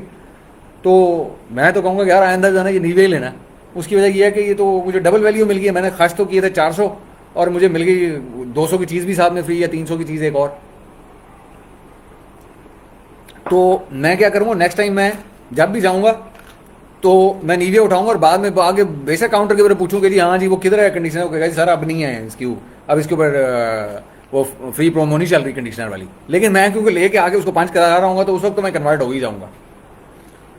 तो सेम सिनेरियो होता है आपके फ्रीलांस के एक क्लाइंट के साथ भी। जब वो आपके पास लिस्टिंग कंटेंट राइट कराने के लिए आए और ऑप्टिमाइज कराने के लिए आए और आप उसको ये सारी चीज़ें साथ में तोहफे में दे दें कि जी आप उसको बताएं कि जी आपके कंपेटर जो है वो कंपेटर एनालिसिस भी उसको साथ दें, सिर्फ not in terms of keywords but के कंपेटर कहाँ कहाँ से बिजनेस ले रहे हैं, उनके स्ट्रॉन्ग पॉइंट्स क्या हैं, कन्वर्जन कहाँ कहाँ से हो रही है, उनकी ट्रैफिक कहाँ कहाँ से आ रही है, और अगर वो इसमें इंटरेस्टेड है इन सारी चीज़ों में जो उसके कंपेटर कर रहे हैं तो उसके ऊपर खर्चा क्या आएगा ये वहाँ तक पहुँचाने में, अगर जाना चाहता है वो। इस सारे के लिए ना आपको पूरी निच का एक राउंड अप लेना पड़ेगा। एक आपको देखना पड़ेगा कि जी एवरेजिंग जो फर्स्ट पेज पे लोग हैं वो कितने यूनिट्स बेचते हैं। मेरा कस्टमर तो कुछ भी नहीं बेच रहा, मेरा क्लाइंट। तो मैं अगर इसको कहूँ कि जी चलो 100 यूनिट बिकते हैं, अगर तुम कुछ वो कर लो, तो वो 100 यूनिट का पता होना चाहिए ना मुझे कि कैसे बिकते हैं, वो कौन बेच रहा है, कितने कितने बेच रहा है जो एवरेज हो रहे हैं 100 यूनिट्स में। फिर आप कहते हैं जी कितना टाइम लगता है कि उनको यहाँ तक पहुँचे हैं, उनको कितना टाइम लगा, क्योंकि क्लाइंट ये होता है उसकी एक्सपेक्टेशन ये होती है कि जी क्योंकि रिजवान ने काम करके मुझे दे दिया, रिजवान बहुत बड़ा गुरु है, तो बस ये रात को इसने लिस्टिंग अपडेट कर दी है तो सुबह जो है ना मेरी लिस्टिंग जब मैं उठूंगा तो वो टॉप पे रैंक हो रही होगी। तो ऐसा तो नहीं होता, ऐसा तो नहीं होता। तो आपने उसको बेसिकली ये भी बताना होता है साथ में कि भाई इसमें एक टाइम भी लगता है, लोग इतने इतने सालों से या महीनों से बेच रहे हैं और उन्होंने कैसे कैसे काम किया, वो भी हम स्ट्रेटजीज उनकी डिस्कस भी करते हैं आगे चल के, वो भी हमने अपने क्लाइंट को बतानी होती है। हम बेसिकली हम ऑडिट कर रहे हैं लिस्ट का। जब हम लिस्ट को ऑडिट कर रहे हैं तो जब तक हमें ये नहीं पता चलेगा कि इसके राउंड अबाउट इस निच में लोग कैसे बेच रहे हैं और वो कैसे बिक रहा है, हम ना तो पर्सोना बिल्ड कर सकते हैं उसका, ना ही उसकी फ्रंट एंड लिख सकते हैं। क्योंकि पर्सोना जब तक आप बिल्ड नहीं करेंगे और वो पर्सोना कहाँ से आ रहा है, यानी कस्टमर कहाँ से आ रहा है, किस किस्म का कस्टमर है, उसका ट्रैफिक सोर्स क्या है, उसकी इंटेंट क्या है, कि जब तक हम ऑडिट इस चीज़ का नहीं करेंगे हम उसका फ्रंट एंड वैसा बिल्ड नहीं कर सकते जो उसको खींच के ला के एंगेज करके फिर कन्वर्ट भी करा सके। तो इन सारी चीज़ों का मतमा नज़र जो है या क्रक्स जो है या इसका जो पर्पज़ रैशनल जो है वो ये है, ये जो चीज़ें ये इस वक्त आपको स्क्रीन पर नज़र आ रही हैं कि ये पर्सोना भी बिल्ड करती हैं, ये आपको निच का इन डेप्थ नॉलेज भी देती हैं जो आपको हेल्प करती हैं उसका फ्रंट एंड बिल्ड करने में, जो कन्वर्ट होता है, जो कि कोई भी क्लाइंट आपसे मांगेगा या आपका अपना प्रोडक्ट होगा तो आप जो बिल्ड करना चाहते हैं अपनी लिस्ट के अंदर वो आपको इन सारी चीज़ों को करने के बाद मिलेगा। अगर आप ये नहीं करेंगे और शॉर्टकट करेंगे जैसे BBC बताता है या कोई और कोई कोर्स आपको बताता है, आई एम सॉरी, वो सिर्फ स्किम होगी चीज़ और आपकी कन्वर्जन ऐसी नहीं होगी। ऑर्गेनिक स्टेबिलिटी को भूल जाएं क्योंकि आपने पूरा पर्सोना नहीं पढ़ा, आप ऑर्गेनिक ट्रैफिक को खींच ही नहीं रहे, आप 2 4 8 10 20 25 50 कीवर्ड्स के ऊपर काम कर रहे हैं। लोग अब यहाँ 8 हज़ार कीवर्ड्स के ऊपर रैंक और इंडेक्स हुए हुए होते हैं, ब्रांड्स 8 हज़ार कीवर्ड्स के ऊपर इंडेक्स हुए हुए होते हैं क्योंकि वो पर्सोना के ऊपर काम करते हैं, वो पूरे निश को स्टडी करते हैं, रिसर्च करते हैं, ट्रैफिक पे काम करते हैं, इंडिजिनस एक्सटर्नल सारी ट्रैफिक के ऊपर, हर किस्म की ट्रैफिक के ऊपर काम, पेड ऑर्गेनिक इनऑर्गेनिक सब पे काम करते हैं। आपने एज अ फ्रीलांसर या एज अ सेलर आपने अपनी लिस्ट के अंदर वो वैल्यू डालनी है। इतने देखें हम पैसे लगाते हैं, हम इतना इन्वेस्टमेंट करते हैं अपनी प्रोडक्ट्स के अंदर, थाउजेंड्स ऑफ डॉलर्स हम रैंकिंग के ऊपर फेंक देते हैं मार्केट में, और हम अपनी लिस्ट के ऊपर जो हमने खुद कर सकते हैं, हमारे अपने हाथ में है, हमारी अपनी स्क्रीन के ऊपर पॉसिबल है, हम वो नहीं करते। हम डिपेंड करते हैं कि रिजवान हमें कर दे, हम डिपेंड करते हैं कि हमें कोई और कर दे या बता दे और हम वो करें, या किसी से करा लें हम 100-150 डॉलर दे के, तो किसी को $70 पकड़ा दें, किसी को $200 पकड़ा दें, किसी को $220 पकड़ा दें। मेरे पास उस दिन एक व्हाट्सएप पे एक हमारे यहाँ भाई हैं, उन्होंने मुझे मैसेज किया कि रिजवान भाई आप लिस्टिंग ऑप्टिमाइजेशन करते हैं, कितने पैसे लेते हैं? मैंने कहा मैं $250 लेता हूँ। वो भाई उस दिन के बाद नहीं आए। क्यों नहीं आए? अब उनको एहसास हो रहा कि यार वो जो रिजवान भाई जो $250 मांगते थे ना, वो जो इनकी एजेंसी मांगती है ना, वो सही पैसे मांगती है, क्योंकि ये तो पीछे पूरी वो काम करें बैठे हुए जो मैंने खुद भी शायद नहीं किया होगा। जब अब मैं अपनी प्रोडक्ट हंट करने के लिए जा रहा था, एवेल्युएट कर रहा था, तो वो कर रहे होते हैं ये। अब शायद उनको अंदाजा हो रहा होगा। तो ये जो पर्सोना बिल्ड करना है ना, जो लिस्टिंग का जो ऑडिट है या जो लिस्टिंग ऑप्टिमाइजेशन है, जो कंटेंट राइटिंग है, ये एक आर्ट है। अब नॉर्मली क्या होता है, किसी भी आप बंदे के पास जाते हैं, अगर आप खुद भी फ्रीलांसर हैं, तो जब आपके पास क्लाइंट आता है तो आप उसे जान छुड़ाने की कोशिश करते हैं, बस कीवर्ड स्टाफ करते हैं और कहते हैं चल मेरे भाई जाओ, खुदा का वास्ता है मेरी जान छोड़ो, मुझे कोई $100-70 जितने भी हैं वो मुझे दे दो, और बस मैंने तुम्हारा काम कर दिया, जाओ तुम कन्वर्ट होते हो नहीं होते मुझे इससे कोई लेना देना नहीं। हालांकि मैं आपको बताता हूँ, मैंने ऐसे बहुत सारे क्लाइंट्स हैं जिनको $50 के अंदर पकड़ा था लिस्टिंग ऑप्टिमाइजेशन पे।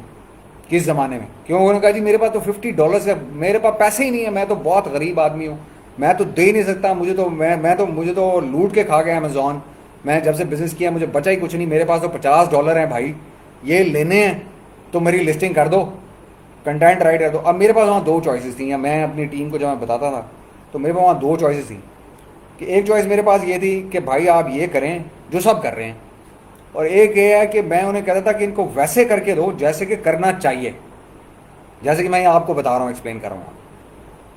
तो जब मैं उसको ये करके देता था ना, तो वो बंदा पहले तो वो बहुत पॉजिटिवली शॉक्ड होता था कि इतना सारा काम उसे हुआ मिल गया, क्योंकि मैं उसको बताता था कि ये है भाई तुम्हारी कॉपी, अब ये साथ में ना ये तुम्हारा हो गया, ये जो तुमने $50 पे किए थे ये उसकी वैल्यू तुम्हें, ये मैंने कंटेंट में या तुम्हारी लिस्टिंग में दे दी। अब मैं उसके साथ उसको देता था, ये लो तुम्हारा कस्टमर पर्सोना, ये तुम्हारी कंपटीशन का एनालिसिस। ये कंपटीशन एनालिसिस क्वांटिटेटिव की बात नहीं हो रही, क्वालिटेटिव की बात हो रही। क्वांटिटेटिव होता है जो आप सर्च टर्म्स ये वो कीवर्ड्स निकाल के कि ये मंथ में कितने कीवर्ड्स पर रैंक होके या ट्रैफिक ला के वो बंदा कितनी ट्रैफिक बजट की हुई है उसने। हम बात करें क्वालिटेटिव की, तो हम उसको क्वालिटेटिव जो है वो एनालिसिस भी उसको साथ देते कि ये लो भाई, वो एक अलग पैकेज हम उसको देते थे, ये अलग रिपोर्ट है तुम्हारे बायर पर्सोना की, ये अलग रिपोर्ट है तुम्हारी कंपटीशन एनालिसिस, कंपेटिटर एवेल्यूशन की, ये कंपटीशन एवेल्यूशन की। तो वो कहता था कि यार ये, और हम उसे साथ बताते कि ये फ्री ऑफ कॉस्ट तुम्हें हमने कर दी, क्योंकि हम ये काम कर रहे थे, हमें ये ज़रूरत थी, हमने करना तो ये था, तो हमने तुम्हें ये एडिशनल वैल्यू तुम्हें दे दी, ये लो, ये अगर तुम हमारे से आगे काम करो ना करो, कि जिससे तुमने आगे काम कराना है, लॉन्च कराना है, रैंक कराना है, जो कुछ करना है, उसके पास ये ले जाना, उसको ये देना, और वो यहाँ से अगर शुरू हो जाएगा तुम्हारा टाइम भी सेव हो जाएगा और तुम्हारे पैसे भी बच जाएंगे और तुम्हें फ़ायदा भी हो जाएगा। तो वो बंदा पॉजिटिवली शॉक होने के बाद वो क्या करता था, वो कहता था कि मैंने अब कहीं जाना ही नहीं है। जब हम उसको समझाते थे, कुछ ऐसे भी आपके कस्टमर होते हैं उनको समझ ही नहीं होती कि बायर पर्सोना क्या चीज़ होती है या ट्रैफिक क्या चीज़ होती है, ट्रैफिक सोर्सेज की क्या इंपॉर्टेंस है। तो जब हम उनको एक्सप्लेन करते थे कि यार ये एक एग्जेक्टिव समरी में तुम्हारे पास 2 लाइनें लिखी हुई आई हैं, इसका ये मतलब है और उसका ये मतलब है, तो वो कहीं बंदा जाता नहीं था। तो ऐसे कई क्लाइंट्स हैं। एक इसी तरह का एक क्लाइंट था, उसने $4 के ऊपर ना किस ज़माने में मेरे एक लड़के को एंगेज किया अपवर्क के ऊपर, एक एजेंसी थी, और उसने कहा कि जी हमने कोई हमारे पास लिस्टिंग है कोई 200 के करीब क्लाइंट्स की, और वो हमने ऑप्टिमाइज़ करानी है, कंटेंट राइट कराना है, तो $4 के हिसाब से ले लो। उसने एक शरीफ आदमी ने $4 के हिसाब से ले लिए, वो कॉन्ट्रैक्ट पकड़ लिया 200 वो उसका। जब मुझे पता चला तो मैंने उसको कहा, मैंने शरीफ आदमी तुम इसके ऊपर जितना भी टाइम तुम स्पेंड करोगे,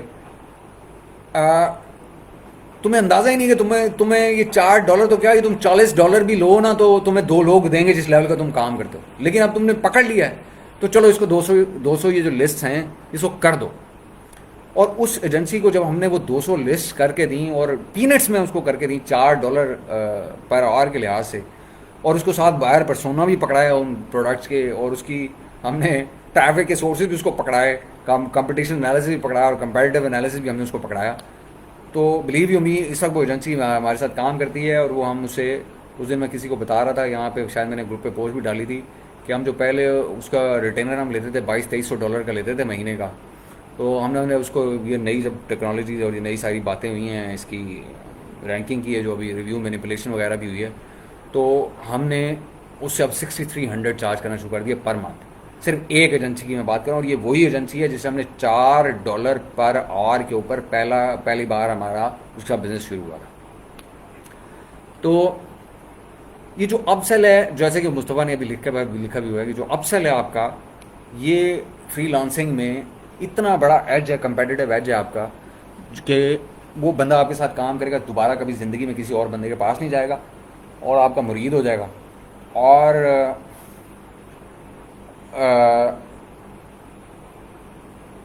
जो आप उसको वैल्यू डिलीवर करेंगे काम में, वो 6 लोगों को और बताएगा, और रेफरल वो लोग आएंगे।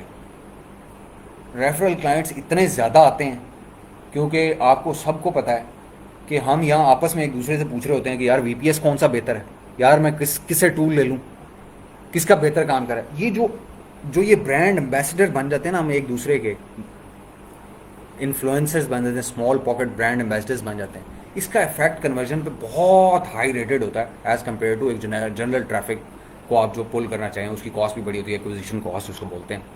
तो ये जो वर्ड ऑफ माउथ जो ट्रैवल करता है, जो रेफरर होते हैं, इसकी कन्वर्जन बहुत बड़ी होती है, बहुत हाई रेट की होती है ना। नहीं, इसका ये मतलब नहीं है लिस्टिंग ऑप्टिमाइजेशन की ज़ीरो गिवअवेज, वो इसके ऊपर ज़ीरो गिवअवेज की पॉलिसी के ऊपर हम मतलब ब्लडलेस लॉन्च के ऊपर किसी वक्त और बात करेंगे, ये भी हम लिस्टिंग ऑडिट की बात कर रहे हैं। तो बेसिकली जब ये सारी चीज़ें आप देते हैं तो आप अपना स्किल भी शोकेस कर देते हैं अपने क्लाइंट को, आप उसको अपसेल भी कर देते हैं, आप उसको $50, $70, $100, $150 के अंदर एक बार आपने काम किया है, वो सारी चीज़ें जो है ना आप उसको एक बार देते हैं ना जब ये पैकेज बना के, तो वो बंदा ज़िंदगी में किसी के पास नहीं जाता, भले आप उसको बाद में उसको मट्टी बेच रहे हों या सोना बेच रहे हों, वो आपके साथ ही काम करेगा।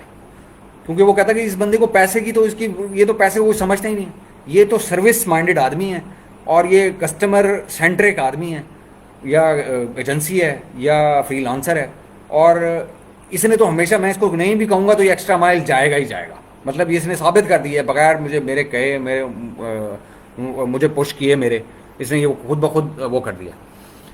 तो इस लिहाज से भी ये चीज़ें जो हैं ये बड़ी इंपॉर्टेंट है कि आप ये जो हम बात कर रहे हैं कि आप प्राइस पॉइंट का एनालिसिस कोई करके देखें, क्योंकि अक्सर क्लाइंट्स होते हैं उन बेचारों को ये भी पता नहीं होता कि मैंने प्राइसिंग कैसे करनी है, किस प्राइस पॉइंट के ऊपर ज़्यादा कन्वर्जन है या निश कहाँ पे कन्वर्ट हो रही है। ये प्राइस पॉइंट के एनालिसिस के ऊपर फिर किसी, ये देखें, ये जो एक बुलेट आपको यहाँ नज़र आ रही है, यहाँ पे मेरी जो टीम है ना, उसको लिटरली एक पूरा लेक्चर ऐसे 2-2, 3-3 घंटे का एक इसी बुलेट के ऊपर लगा हुआ है मेरा। उनको जब मैंने उनको ट्रेन किया था शुरू में, मुझे बड़ी सीखने में तो बड़ी दुश्वारी मुझे आई, लेकिन फिर वो मैंने नॉलेज अपनी टीम को दिया, तो उससे भी मुझे भी बहुत कुछ सीखने को मिला। जब लोगों को समझाता है इंसान तो उसको खुद भी सीखने को बहुत मिलता है।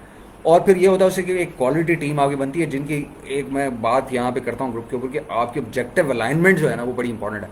अब मैं उनको सिर्फ पॉइंट एनालिसिस बोलता हूँ ना, तो उन्हें पता होता है कि रिजवान ज़फ़र ने प्राइस पॉइंट एनालिसिस क्या देखना है, उसको क्या डॉक्यूमेंट चाहिए, उसमें कौन सी 3 बुलेट्स या 3 पॉइंट्स उसको एक स्क्रीन के ऊपर या एक स्लाइड के ऊपर या एक ईमेल में या एक मैसेज में उसको चाहिए। ये वो 2-3 घंटे का एक प्रेजेंटेशन देने का मुझे ये फ़ायदा होता है कि मुझे फिर वही चीज़ मिलती है जो मैं देखना चाहता हूँ। और एज अ बॉस ये आपके लिए इतनी बड़ी ब्लेसिंग होती है कि आप टीम को कुछ मतलब लफ्ज़ों में, चंद लफ्ज़ों में समझाएं और वही चीज़ एग्जैक्ट जो आप देखना चाहें वो आपके सामने ले आएगी। आपको अंदाज़ा ही नहीं है कितनी बड़ी ब्लेसिंग है। जो लोग इंटर्नीज के साथ या ये जो बेचारे स्टूडेंट्स हैं जिनको हैंड्स ऑन पहले नहीं है उनके साथ काम करते हैं, उनको इस बात का बड़े अच्छे तरीके से अंदाज़ा होगा कि वो उनको बताते कुछ और हैं, जब वो 4 घंटे लगा के या 2 दिन लगा के लेके चीज़ आगे आते हैं तो वो चीज़ सामने होती ही नहीं है जो वो देखना चाह रहे होते हैं। तो ये चीज़ें जो ना बड़ी एक उस बंदे के लिए, एक सेलर के लिए या एक बॉस के लिए वो बड़ी इंपॉर्टेंट होती हैं। तो अच्छा जी, अब इसमें आगे हम बात कर रहे थे प्राइस पॉइंट की, फिर उसके बाद है कि जी कि वो वही जो प्रोडक्ट का हम एनालिसिस करते हैं कि वो मेन प्रोडक्ट है या साइड ऑफरिंग्स हैं या क्या अप सेल है या किस तरह से लोग कैसे पोजीशन कर रहे हैं, और उससे रिलेटेड उनकी क्या स्ट्रैटेजी है सेल करने की, वो हम इसमें स्टडी करते हैं पहले शुरू के 4-5 पॉइंट्स में। उसके बाद हम देखते हैं कि जी ओवरऑल जो कंपटीशन है उसके अंदर क्या कुछ हो रहा है, स्पीड ऑफ रिव्यूज़ क्या है, कितनी मेंटेन करेगा तो ये रैंक होगा, ये हम सब सारा एनालिसिस उसको दे देते हैं अपने क्लाइंट को, अपने कस्टमर को, कि जी ये रिव्यू वेलोसिटी इतनी है, इस पे आपने काम करना है। क्वालिटी ऑफ रिव्यूज़ से क्या मुराद है, क्वालिटी ऑफ रिव्यू से मुराद ये होती है कितनी रैंकिंग रेटिंग की क्या क्वालिटी है, लोग उसके अंदर जान छुड़ा रहे हैं गिवअवेज की तरह, जैसे होता है एक एक लाइन लिख देते हैं, 2 वर्ड्स लिख देते हैं, fantastic product, I loved it, ये करके वो भाग जाते हैं रेटिंग दे के 5 की, या फिर वो 2 लाइन्स का, 2.5 लाइन का, 3 लाइन्स का रिव्यू देते हैं और उसमें पॉजिटिव सेंटिमेंट कितना है, नेगेटिव सेंटिमेंट कितना है, और उस तरह की आपका एक पूरा एक एनालिसिस उसमें शामिल होता है। आप वो एक एवरेज वर्जन उसको क्लाइंट के साथ शेयर करते हैं, नंबर ऑफ रिव्यूज़ मुख्तलिफ लिस्ट के क्या हैं, एवरेज आउट कैसे कर रहे हैं, और वो प्राइस पॉइंट के अगेंस्ट कैसे मैच करते हैं, ये भी हम उसको एनालिसिस में देते हैं। एवरेज एज ऑफ लिस्टिंग क्या है टॉप 10, 15, 20 में या टॉप 2 पेजेस में। फिर मार्केट डेप्थ, ये मेरे से उस दिन मेरे ख्याल है आज लाखानी आज पूछ रहे थे कि ये मार्केट डेप्थ क्या होती है। मार्केट डेप्थ बेसिकली ये होती है कि कितने सेलर्स ज़्यादा से ज़्यादा जो है वो रेवेन्यू बना रहे हैं। फ़र्ज़ करें अगर टॉप 10 अगर बना रहे हैं, उसके बाद 11वां बंदा कोई पैसे नहीं बना रहा ऑनवर्ड, तो इसका मतलब आप टॉप 10 में ही खेलेंगे तो आपको यहाँ कुछ मिलेगा, वरना नहीं मिलेगा। कुछ ऐसी प्रोडक्ट भी होती हैं जिसमें दूसरे पेज के ऊपर लोग भी बैठे हुए 50-50 ऑर्डर ले रहे होते हैं, लेकिन टॉप वाले जो हैं वो 200, 250, 300 ऑर्डर ले रहे होते हैं। तो लेकिन यह कि वो उसकी डेप्थ आपको जो मार्केट की है, वो मार्केट कितनी, कहाँ तक लोग, आपका कस्टमर पर्सोना जो है वो कहाँ तक स्टडी कर रहा है मार्केट की डेप्थ को देखते हुए, कि जी वो जाता कौन से पेज तक, कौन सी पोजीशन, ऑर्गेनिक पोजीशन तक जाके देखना पसंद करता है, वो आपको इस मार्केट डेप्थ एनालिसिस से पता चलता है। जब आप देखते हैं ना कि वो, जब आप दूसरे पेज पे या 48th रैंक के ऊपर जाकर ऑर्गेनिक पे देखेंगे कि उसके ऑर्डर्स भी अगर डेली के 25 या 30 आ रहे हैं, तो इसका मतलब है कि कस्टमर जो है वो वहाँ तक जाके वो लिस्ट को देख रहा है, सर्च रिजल्ट्स को, कम से कम मोटे मोटे कीवर्ड्स के ऊपर। तो ये मार्केट डेप्थ है। ऑन पेज लिस्टिंग क्वालिटी की हम बात करते हैं, इसमें इमेजेस हैं, इसमें बुलेट्स हैं, इसमें टाइटल कैसा होना चाहिए, उसके अंदर अप्रोच क्या होनी चाहिए सेलिंग की, या बेनिफिट्स आप कैसे कर रहे हैं, या आप अपनी लिस्ट के ऊपर अपनी दूसरी प्रोडक्ट्स का अपसेल कर रहे हैं, ये भी पॉसिबल है। अमेज़ॉन पे ये लोग करते हैं। तो ये सारी चीज़ें लिस्टिंग क्वालिटी के अंदर आती हैं, और जो ऑन पेज होती है, जो सामने फ्रंट एंड पे आपको नज़र आ रही होती है। उसके बाद है सेल्स एटलीस्ट 60 डेज और रेवेन्यू, ये बेसिक चीज़ें हैं जो आपको कंसिस्टेंसी देखनी होती है, कितने लोग कमा रहे हैं और कैसा कमा रहे हैं। अमेज़ॉन सेल कर रहा है, पीपीसी कॉर्ड एंड, ये मेरे से उस दिन पूछ रही थी हुमैरा सयानी मेरे से पूछ रही थी। प्लीज़ मैं इसके ऊपर एक पोस्ट डालना चाहता हूँ, और मैं डालूंगा क्योंकि इसको यहाँ पे मैं कवर नहीं कर सकता, ये काफ़ी बड़ा टॉपिक है। मैंने उस दिन इसको टच किया था अपनी उस एक पोस्ट में जिसमें मैंने यूनिट इकनॉमिक्स को टच किया था, लेकिन उसमें मैंने बेसिक्स ओवरव्यू इसका दिया था। तो किसी वक्त मैं इसके ऊपर पीपीसी कॉस्ट के ऊपर जो है एक जो हम एंटिसिपेट करते हैं जब हम प्रपोजल बनाते हैं अपने क्लाइंट के लिए, तो वो कहते हैं अगर मेरा बजट कितना होगा, क्योंकि अक्सर क्लाइंट ये पूछना चाहता है कि मुझे पीपीसी पे अगर मैं रैंक करूँगा तो मुझे कितना पैसा मेरा पीपीसी के ऊपर लगेगा, तो वो भी हमने उसके साथ शेयर करना होता है। वो कभी भी करेक्ट फिगर्स नहीं होते, लेकिन हम एक रफ आइडिया उसके साथ शेयर कर सकते हैं। वो कैसे करते हैं वो मैं किसी को पोस्ट डालता हूँ ग्रुप के ऊपर, तो आप लोगों के साथ भी शेयर करूँगा। फिर किसी सेशन में इसको आगे सेशन को लगेगा तो उसमें आपके साथ शेयर भी कर लूँगा, ऑनलाइन दिखा भी दूँगा आपको कैसे हम वो करते हैं। प्रोडक्ट वेट साइज़, ये बेसिक चीज़ें हैं जो कि कितना कॉस्ट आएगी, सेलिंग प्राइस क्या होनी चाहिए, फ्लोर प्राइस क्या होनी चाहिए, सीलिंग प्राइस क्या होगी, रैंक हिस्ट्री क्या है, कैश बजट क्या, ये अच्छा ये जो कैश बजट टू कम्पीट है ना, ये लोग नॉर्मली क्या करते हैं जी, हमारे जो फ्रीलांसर बेचारे शरीफ लोग बैठे हैं वो बेचारे, अब वो बात ये लोग मुझे कहते हैं कि जी आप तो बहुत लोगों की बुराइयां करते हैं। मैं बुराइयां कैसे ना करूं, जब आप देखें, आप एक, मैं आपको यहाँ चीज़ सिखा रहा हूँ, अब जो मैं आपको सिखा रहा हूँ ना, आप उसी को रेप्लिकेट करने की कोशिश करेंगे अपने, यानी कि स्ट्रैटेजी को जो आपको अच्छी लगेगी आप पिक करेंगे, या जो आपको पता होगा कि ये काम करती है, या ये बंदा एक कोई सीनियर है, इसने धक्के खा लिए हैं 4 से, इसको पता लग गया है तो ये बता रहा है, तो चलो मैं इसको करके देखता हूँ। तो अब वो क्या होता है कि अब नॉर्मली क्या होता है कि वो इसी तरह से वो लोग जो बैठे हुए होते हैं बेसिकली आपके ऊपर, और वो सिखा रहे होते हैं आपको, अगर वो आपको कहते हैं बस गिव अवेज दे दो जी, उसको रैंक करने की एक बजट दे दो कंप्लीट, तो आप क्या करते हैं, आप एज अ फ्री लांसर वो सारी चीज़ें जो है ना डालना शुरू कर देते हैं, ऐसे ही अपने प्रपोजल के अंदर भेजना शुरू कर देते हैं, बस इतने कीवर्ड हैं, उसका सीपीआर इतना है, सीपीआर 8 डेज, और इसके लिहाज से ना आपको इतने पैसे लग जाएंगे। और जब क्लाइंट देखता है जी मैंने पूरा बिजनेस तो शुरू किया था 5,000 में, और रिजवान ने मुझे जो है ना वो रैंकिंग का बजट भेज दिया $12,000 का, तो क्या होता है नेचुरली, क्या होगा आपके ख्याल में? वो आपको कहेगा नहीं यार ये तो मैं नहीं कर सकता, या तो पहले तो वो ये कहेगा, या कहने से भी पहले कुछ दौड़ जाते हैं, वो देखते हैं और उसके बाद जवाब ही नहीं देते, वो कहते हैं नहीं this is not feasible for me, और this is not the way I want to do it, और whatever the case is. So what you have to do is that you have to come up with multiple suggestions और multiple budgets. जैसे उस दिन यहाँ बात हो रही थी कि किस किस तरीके से आप मुख्तलिफ अल्टरनेटिव रैंकिंग स्ट्रैटेजीज़ लोगों को दे सकते हैं। अभी देखें हमें कुछ अर्सा पहले जब तक ये ईओ नहीं बना था, तो वो ये ब्रांड ऑडियंस बिल्डिंग और ब्रांड बिल्डिंग की कॉन्सेप्ट के ऊपर हम बात ही नहीं करते थे कहीं पे भी, और ये कहीं मेन स्ट्रीम में आता ही नहीं था डिस्कशन में, तो ये ऑप्शन ही नहीं होती थी हमारे जो प्रपोजल्स जाते थे क्लाइंट्स के पास। आई एम श्योर के नहीं होंगे, आप लोगों के सारों के भी नहीं होंगे। तो होता क्या है बेसिकली,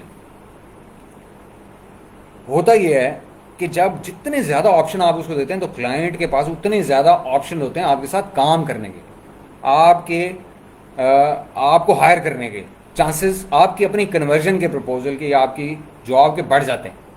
पहली चीज़ तो ये है जी अब्दुलरहमान, ये मैनुअली भी हो सकती हैं, वो आप टूल्स के ऊपर भी कर सकते हैं, तो कोई ऐसा बड़ी रॉकेट साइंस नहीं है।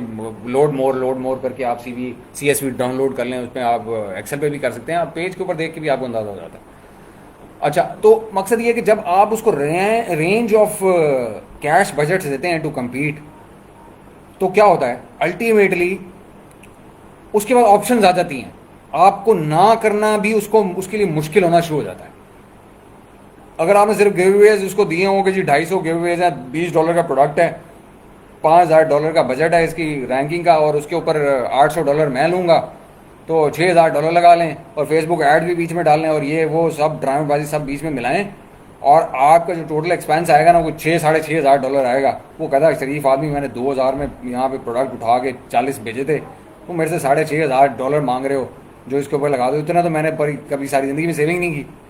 तो वो जैसे जैन ने अभी लिखा कि जी वो उसकी व्हाट्सएप पिक्चर ही गायब हो जाएगी, तो वो फिर ऐसे ही होगा। लेकिन अगर आप उसको ऑल्टरनेट स्ट्रेटजीज दे देंगे, एक एग्रेसिव लॉन्च दे देंगे, विया द गिवअवेज दे देंगे, एक आप उसको PPC का एक रफ बजट दे देंगे, कीवर्ड्स आइडेंटिफाई करके साथ ट्रांजैक्शनल कीवर्ड्स जिसके ऊपर आप काम कर सकते हैं, करवा सकते हैं, या PPC स्ट्रैटेजी उसके साथ शेयर कर लेंगे, या फिर एक ऑडियंस बिल्डिंग एक प्रीमियम पैकेज, जैसे उस दिन आतिका कह रही थी, ये प्रीमियम पैकेज उसको दे देंगे कि जी ये भी एक ऑप्शन है, और इस तरह भी किया जा सकता है, या स्केलेबिलिटी इस तरह हो। कुछ लोग ऐसे आते हैं जो कि कहते हैं जी मैंने स्केल करना है इसको, अब मेरी प्रोडक्ट बनी हुई है, वो रैंक भी हुई है, अब मैंने इसको, अब मुझे स्केल करके दें, मेरे साथ डिस्कस करें आप स्केल कैसे करेंगे। वो स्केलिंग के फिर आपको आइडियाज़ होते हैं मुख्तलिफ सिनेरियोज़ में, वो आपके क्लाइंट के बेस के ऊपर मुख्तलिफ किस्म की जो है वो बेसिकली आपको प्रपोजल्स देने चाहिए। क्लाइंट को आपसे दोबारा ना पूछना पड़े, उसके पास ऑप्शन जो टेबल के ऊपर पड़े हुए कि मैं ये पिक कर लूँ, ये जो उसको बजट को सूट करेगा वो आपके साथ वो डिस्कस करेगा सबसे पहले, और अगर वो कन्विंस होगा आपकी स्ट्रैटेजी से तो वो आपको कहेगा बिल्कुल ये इससे let's go ahead with this strategy और दिस कंपटीशन स्ट्रैटेजी। तो वो आपको बेसिकली उसको मल्टीपल देनी चाहिए। अच्छा, ये उस दिन मेरे से यहाँ शायद अयाज ने आज ही पूछा गया कि keyword search terms per month क्या होती हैं। अच्छा, ये बेसिकली क्या है, कुछ कैटेगरीज ऐसी होती हैं जहाँ पे ना आपके पास ज़्यादा सर्च टर्म या ज़्यादा कीवर्ड्स डेप्थ होती है रैंक करने के लिए। मतलब अगर आप रिवर्स एसिन करें तो कहीं कुछ कैटेगरीज ऐसी होंगी, सब कैटेगरीज ऐसी होंगी जहाँ पे आपको सिर्फ 20 कीवर्ड ही खेलने के लिए मिलेंगे। कुछ ऐसी कैटेगरीज होंगी और सब कैटेगरीज होंगी जहाँ पे आपको 50 मिलेंगे। कुछ ऐसी होंगी जिनमें 200 भी मिल जाएंगे। कुछ ऐसी होंगी जिन पे हो जाता है इससे भी ज़्यादा मिल रहे हैं आपको। तो ये जो कीवर्ड्स, उनका जो टोटल समेशन होता है ना उनकी सर्चेस का, जो भी उसके सुपर रेलेवेंट, हाईली रेलेवेंट और रेलेवेंट कीवर्ड्स होते हैं, उन सारों का टोटल नंबर ऑफ कीवर्ड्स और उनके अगेंस्ट जो टोटल नंबर ऑफ सर्चेस हो रही हैं, उन सुपर रेलेवेंट, हाईली रेलेवेंट और रेलेवेंट कीवर्ड्स के ऊपर, वो उनका जो समेशन है ना, वो बेसिकली उसका पर मंथ कीवर्ड्स का सर्च वॉल्यूम है। तो अगर आपको ये बात समझ में आ जाए कि जी कंपेटिटर जो टॉप में बैठा हुआ है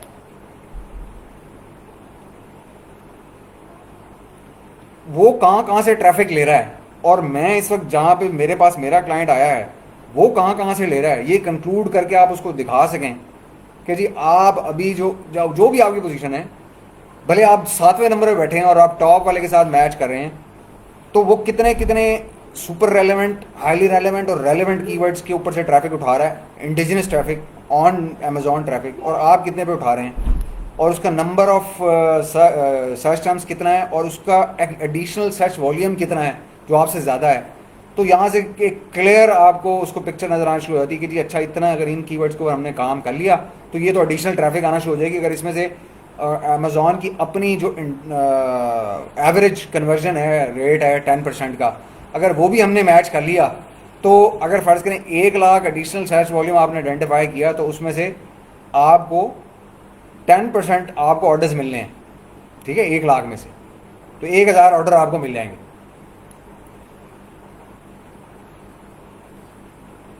अब ये चीज़ें आपको लिस्टिंग की ऑडिट के अंदर ही करनी पड़ती हैं, यहाँ पे ही आइडेंटिफाई करनी चाहिए, यहीं पे उसको बताना चाहिए।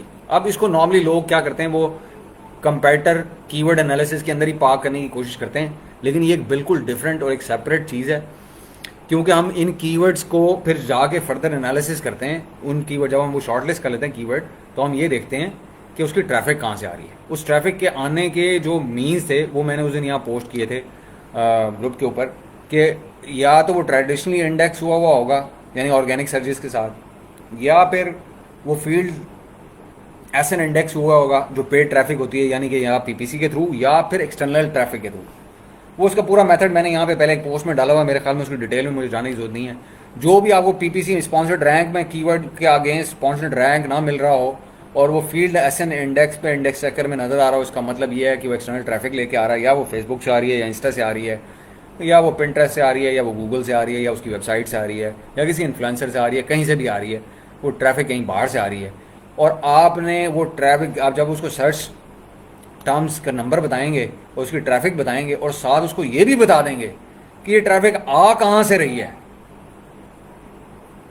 तो क्या करेंगे आप, you will make it very helpful for him कि आप उसको राज़ी करें कि स्पेंड करे। अगर वो बाहर से आ रही है, ऑफ अमेज़ॉन आ रही है, वो फेसबुक से आ रही है, कि वो एड स्पेंड करे, एड स्पेंड करे, अपने बजट में ले और उससे कन्वर्ट हो और अपने चांसेस बेहतर करे, उसके ऑर्डर्स बेहतर होंगे, उसकी ऑर्गेनिक रैंकिंग बेहतर होगी, और उसकी डिस्कवरेबिलिटी बेहतर होगी, और अल्टीमेटली कन्वर्जन बेहतर होगी और सेल्स बेहतर हो जाएगी।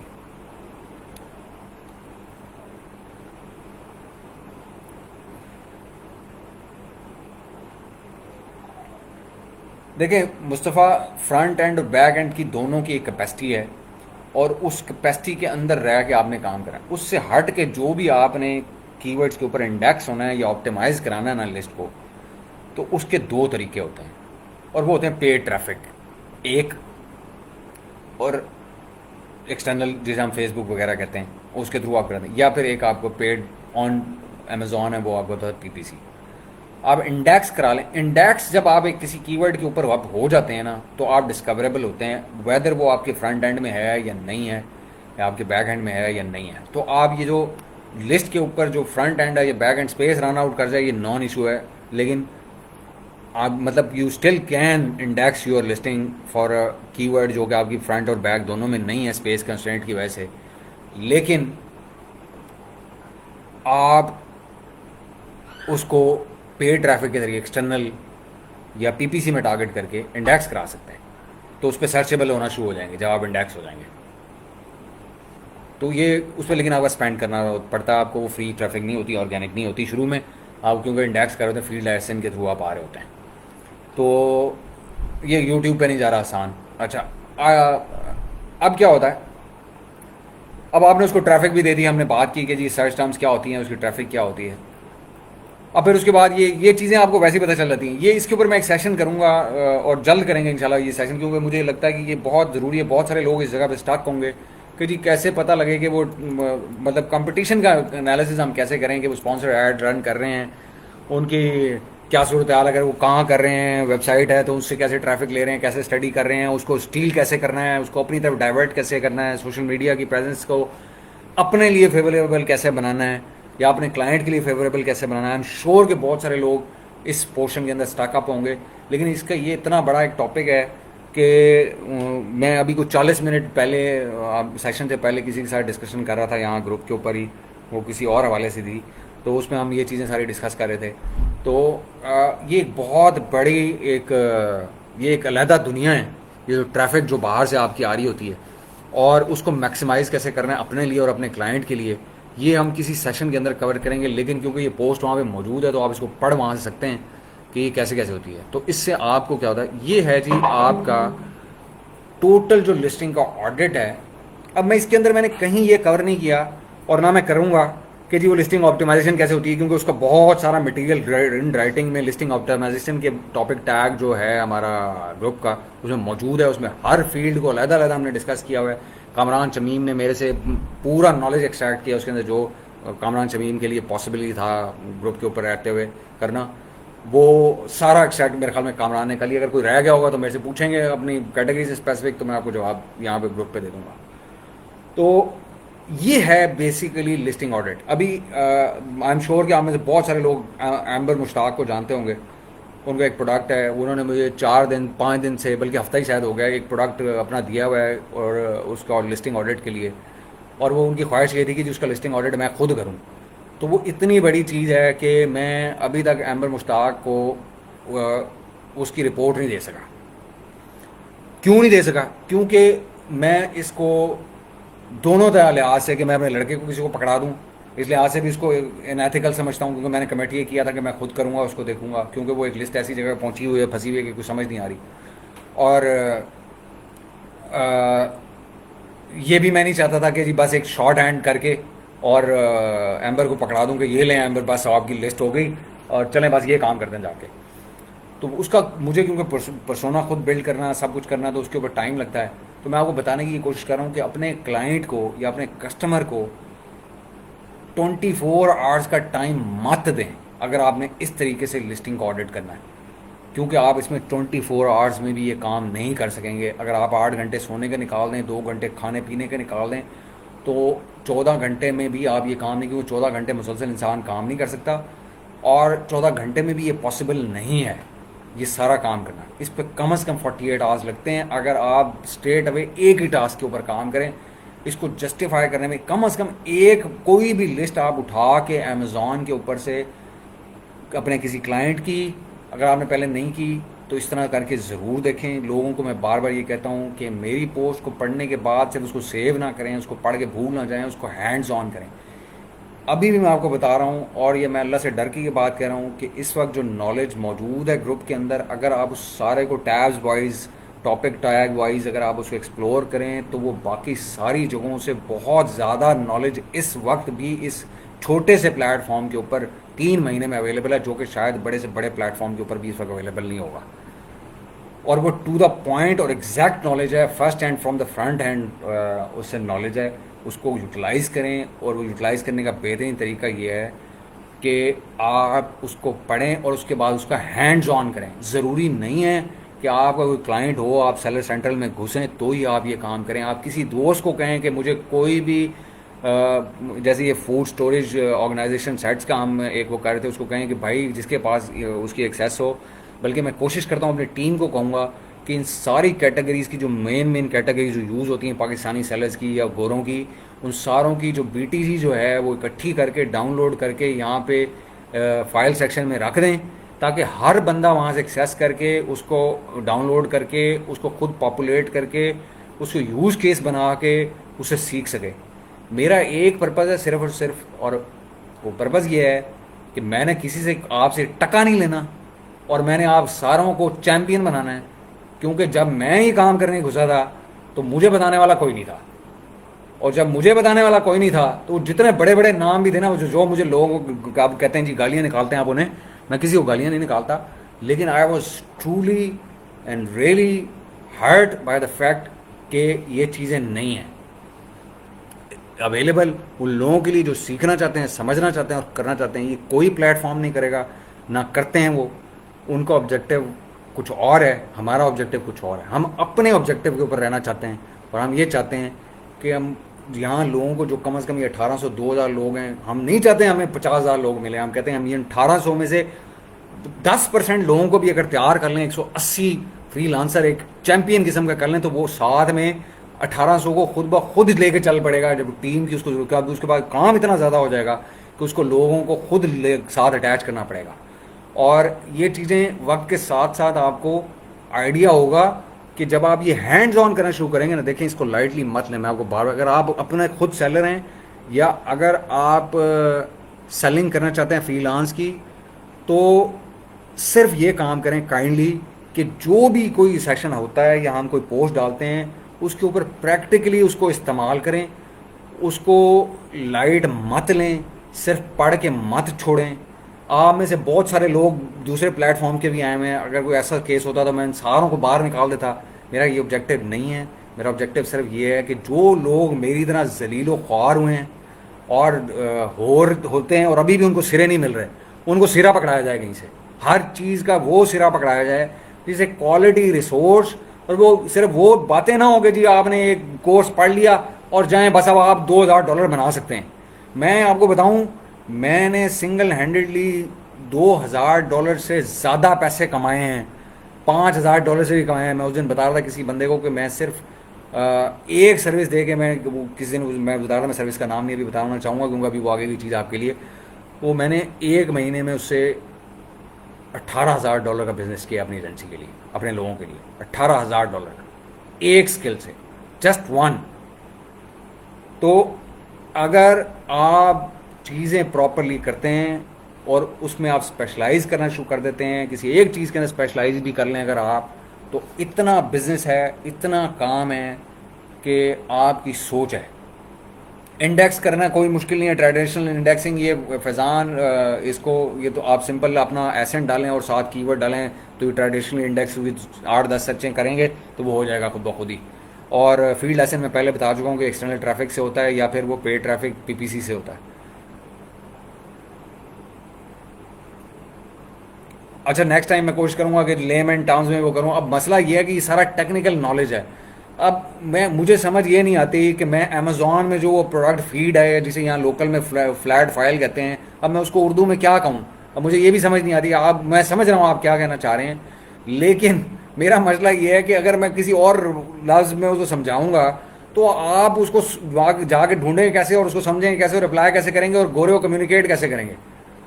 तो जो कुछ टर्मिनोलॉजी आपको ग्लॉसरी ऑफ टर्म्स ग्रुप पे मौजूद है, काइंडली उसके ऊपर थोड़ा टाइम स्पेंड करें, उसके अंदर थोड़ा टाइम इन्वेस्ट करें, वो जाके आप उसको स्टडी करें। फिर ये जो इस तरह की ऑडिट्स हैं, कोई लिस्ट उठा लें, कोई गार्लिक प्रेस उठा लें, कोई स्ट्रॉ उठा लें स्टेनलेस स्टील का, कोई भी चीज़ उठा लें, जेनेरिक उठा लें, आप उसको एक बार लिस्टिंग ऑडिट ज़रूर करें। आपको जो उसमें प्रॉब्लम्स आते हैं ग्रुप के ऊपर वो पोस्ट डालें। जब मेरे पास टाइम होता है, जब भी अवेलेबल होता है, मैं ग्रुप में लोगों को जवाब देता हूँ और पर्सनली जवाब देता हूँ। हर किसी को कोशिश करूँगा उसको भी जवाब दूँ। मेरे से ज़्यादा नॉलेजेबल लोग भी मौजूद हैं इसी प्लेटफॉर्म के ऊपर, उनका पूरा फ़ायदा उठाएँ और जो एक दूसरे की हेल्प आप कर सकते हैं आप वो करें, क्योंकि अल्टीमेट सिर्फ एक चीज़ बचती है और वो ये है कि आप at the end of the day इस प्लेटफॉर्म से या इस कम्युनिटी से क्या लेके जा रहे हैं और क्या दे के जा रहे हैं। ये चीज़ मेरे लिए ये सबसे इम्पोर्टेंट है, क्योंकि मैं यहाँ पे दिन रात अगर आपको चीज़ें सिखाता रहूँ और उसके बाद पता चले लोग नॉलेज लेते तो जाएं और निकलते जाएं, तो फिर मुझे पसंद नहीं आएगा। जो बड़ी सच्ची बात, फिर तो यही हुआ कि मैं दीवार से टकरे मार रहा हूँ और कुछ सेल्फिश लोग उसके अंदर चीज़ें लेके जा रहे हैं, दूसरों की हेल्प नहीं कर रहे और वो उनको भी रिस्पॉन्ड मुझे करना पड़ा है। और लोग इंतज़ार कर रहे होते हैं कि जी रिजवान कभी आएगा और वो जवाब देगा तो फिर आगे काम होगा। तो ऐसा नहीं चलेगा। काइंडली शेयर करें, अब मुझे इतने, जब ये डिसीजन अभी हमने पिछले दिनों लिया, कुछ लोगों को यहाँ से बाहर हमने भेजा, वो ठीक है बड़ा टफ डिसीजन था, आप लोगों ने बड़ी मेरी उसमें खिंचाइयाँ विचाइयाँ भी की कि जी ये गलत हुआ, आपने ऐसा कर दिया, आपने वैसा कर दिया, आप बदतमीज़ी हो गई, फलाना हो गया, वो बड़ा चैम्पियन है, ये चैम्पियन है, वो चैम्पियन है। मेरा सिर्फ पॉइंट सिर्फ एक है, वो उस दिन भी था आज भी है, कि जो बंदा आपके प्लेटफॉर्म से लर्न करे वो आपको कुछ दे के जाए। अगर वो नहीं दे रहा तो वो सेल्फिश है, वो लोगों की हेल्प नहीं कर रहा, उसने जो सीखा इस प्लेटफॉर्म से वही लोगों को वापस नहीं लौटा रहा, तो वो हमें उसका क्या फ़ायदा है। मेरा सिर्फ क्वेश्चन ये है। तो काइंडली अगर मेरे से किसी बंदे के साथ अगर ऐसा हो जाता है या मेरे मॉडरेटर्स कर देते हैं तो मैं पर्सनली उसे एक्सक्यूज़ करता हूँ, लेकिन उसका ऑब्जेक्टिव सिर्फ एक होता है, उसके पीछे कोई पर्सनल वेंडेटा नहीं है। अगर वेंडेटा होता तो यहाँ बहुत सारे लोग दूसरे कोर्सेज़ के मेंबर्स यहाँ पे मौजूद हैं, बेसिकली क्रीम यहाँ पे मौजूद है इस वक्त, मेरा ये सेशन भी ले रही होगी, वो फिर यहाँ ना होती। तो अगर वो यहाँ पे है और ये पर्सनल वेंडेटा होता तो वो मैं सारे कोर्सेज़ को उठा के बाहर फेंक चुका होता। तो ऐसा कुछ नहीं है, इसका सिर्फ एक है, जो वो लिखा जाता है, जो मैंने लिखा था वो मेरा वही मतलब था कि अगर आप चाहते हैं कि आप यहाँ रहें, यहाँ से वैल्यू लें, तो ग्रुप के ऊपर काइंडली इतने इतने सीनियर लोग आप मौजूद हैं, आप किसी को कुछ जवाब ही नहीं देते। आपका पास मेरे से भी ज़्यादा नॉलेज है, और उसके बाद आप मेरे भी ट्रेनर रह चुके हैं किसी ज़माने में, और फिर आप लोगों को जवाब ही ना दें, उस कम्युनिटी में बैठे हैं और देख रहे हैं आइडिया, आप सिर्फ ये देख रहे हैं कि जी यहाँ पे क्या सियासत हो रही है, हालांकि आपका ऑब्जेक्टिव ही कोई और है, या आप कुछ और करने आए हैं। यहाँ पे आप करने आए हैं, लोगों की हेल्प करने आए हैं तो हेल्प करें, अगर आप सीखने आए तो सीखें, तो सीखने आए हैं तो फिर उसमें ये भी तो शो करें ना कि आप सीखना चाहते हैं, कोई क्वेश्चन करें, कोई इंटरेक्शन करें, कोई एक्टिविटी करें ग्रुप के ऊपर। तो अगर आप ये नहीं करते, ये कहानियाँ नहीं करते, तो फिर मेरा जब मॉडरेटर उठा के आपको बाहर कर देता है तो आप फिर मेरे पे पर्सनल अटैक शुरू कर देते। ठीक है, आप करते रहे पर्सनल अटैक, मैं सहता रहूँगा पर्सनल अटैक, क्योंकि मैं ऑब्जेक्टिव कुछ और लेके आया हूँ यहाँ पे। मैं जब गुजरा था, जब मैंने पैसे लगाए थे और जब मैं गया अंदर गया तो वो कुछ भी नहीं था वहाँ पे। मैंने कहाँ कहाँ जलील हुआ, ये अवैस अमीन से पूछें आप। अवैस अमीन, जब मैं नया नया था, मैं अवैस अमीन को कॉलें करता होता था कि जी अवैस अमीन बताएं फलानी चीज़ कैसे होती है, फलानी चीज़ कहते हैं। अवैस को शाबाश है, अवैस ने हमेशा मेरी हेल्प की, अब भी हर किसी की हेल्प करता है, हर बंदे को जवाब देता है। तो मैं चाहता था लोगों के पास रातों को पता नहीं किस किस की मैंने मिन्नतें कर करके लोगों से सीखने की कोशिश की। कुछ तो शरीफ आदमी बताते हैं और सीनियर्स होते हैं, कोऑपरेटिव होते हैं, और आपको रातों 3 बजे भी जवाब दे देते हैं। कुछ ऐसे होते हैं जो नहीं बताते, जो मर्जी कर लें आप उनको टैग करते रहें। जैसे यहाँ कहीं होंगे लोग लिखते रहते हैं रिजवान ज़फ़र, रिजवान ज़फ़र, रिजवान ज़फ़र, जवाब नहीं दे रहा, तो वो क्या फीलिंग आती है आपके अंदर? वो एग्जैक्ट वही फीलिंग आती थी मुझे भी जो मेरे साथ होता था जब मैं लर्निंग फेज़ में था। तो मैंने ये सोचा कि जब मैं लर्न कर लूँगा तो मैं एक ऐसा प्लेटफॉर्म बना दूंगा जहाँ मैं लोगों को वो नॉलेज फ्री ऑफ कॉस्ट देना शुरू कर दूंगा, जहाँ उन्हें पूछने की ज़रूरत ना हो, या कम से कम कोई ऐसी जगह हो जहाँ पे वो फर्स्ट हैंड नॉलेज जो है ना वो आप वो ले सकें और उसको अप्लाई कर सकें, और उसको अप्लाई करते हुए जो फिजिकली प्रैक्टिकली आपको जो चैलेंजेस आए वो भी डिस्कस कर सकें। एक ऐसा प्लेटफॉर्म होना चाहिए। हर किस्म के स्किल को बूस्ट करने के लिए एक ऐसी जगह होनी चाहिए कि आप जो नॉलेज आपने थ्योरेटिकल लिया हो, जब आप उसको प्रैक्टिकली अप्लाई करें और आगे उसको क्वेश्चन करें तो वहाँ लोग आपको जवाब देने के काबिल होने चाहिए, और एक से ज़्यादा लोग ऐसे काबिल होने चाहिए। सिर्फ रिजवान ज़फ़र के ऊपर डिपेंड ना करें, वो आप भी हो सकते हैं, आप में से भी कोई हो सकता है। तो काइंडली ये जो भी सेशन आपके आज के बाद आएंगे, मेरी आपसे एक ही रिक्वेस्ट है कि उस सेशन को लाइटली इस सेंस में ना लें कि वो सुन लिया कि अच्छा की कर रहे हैं, ये की सोचा ने ये माइंड लेवल की है, बस ये स्टो में ना रहें, उससे सीखें, उसको सीख के अप्लाई करें। आपको जो प्रॉब्लम्स आते हैं ग्रुप पे डिस्कस करें, मैं आपको जवाब दूंगा। मैं आपको मुझे जितना नॉलेज होगा, मैंने आपको उस दिन भी पहले कहा था मैं अकेले कुल नहीं हूँ, लेकिन जो मेरे पास नॉलेज है वो मैं सब शेयर करने के लिए तैयार हूँ और करता आ रहा हूँ। और वो लोग मुझे कह रहे थे कि जी ये सिर्फ जो है ना वो मैगज़ीन बन गया है, ब्लॉग बन गया है, तो उसके अंदर सेशन नहीं होते प्रैक्टिकल चीज़ों के। तो मैंने कहा चलो ये प्रैक्टिकल सेशन भी हम स्टार्ट करते हैं जैसे जैसे वक्त हमें मिलेगा।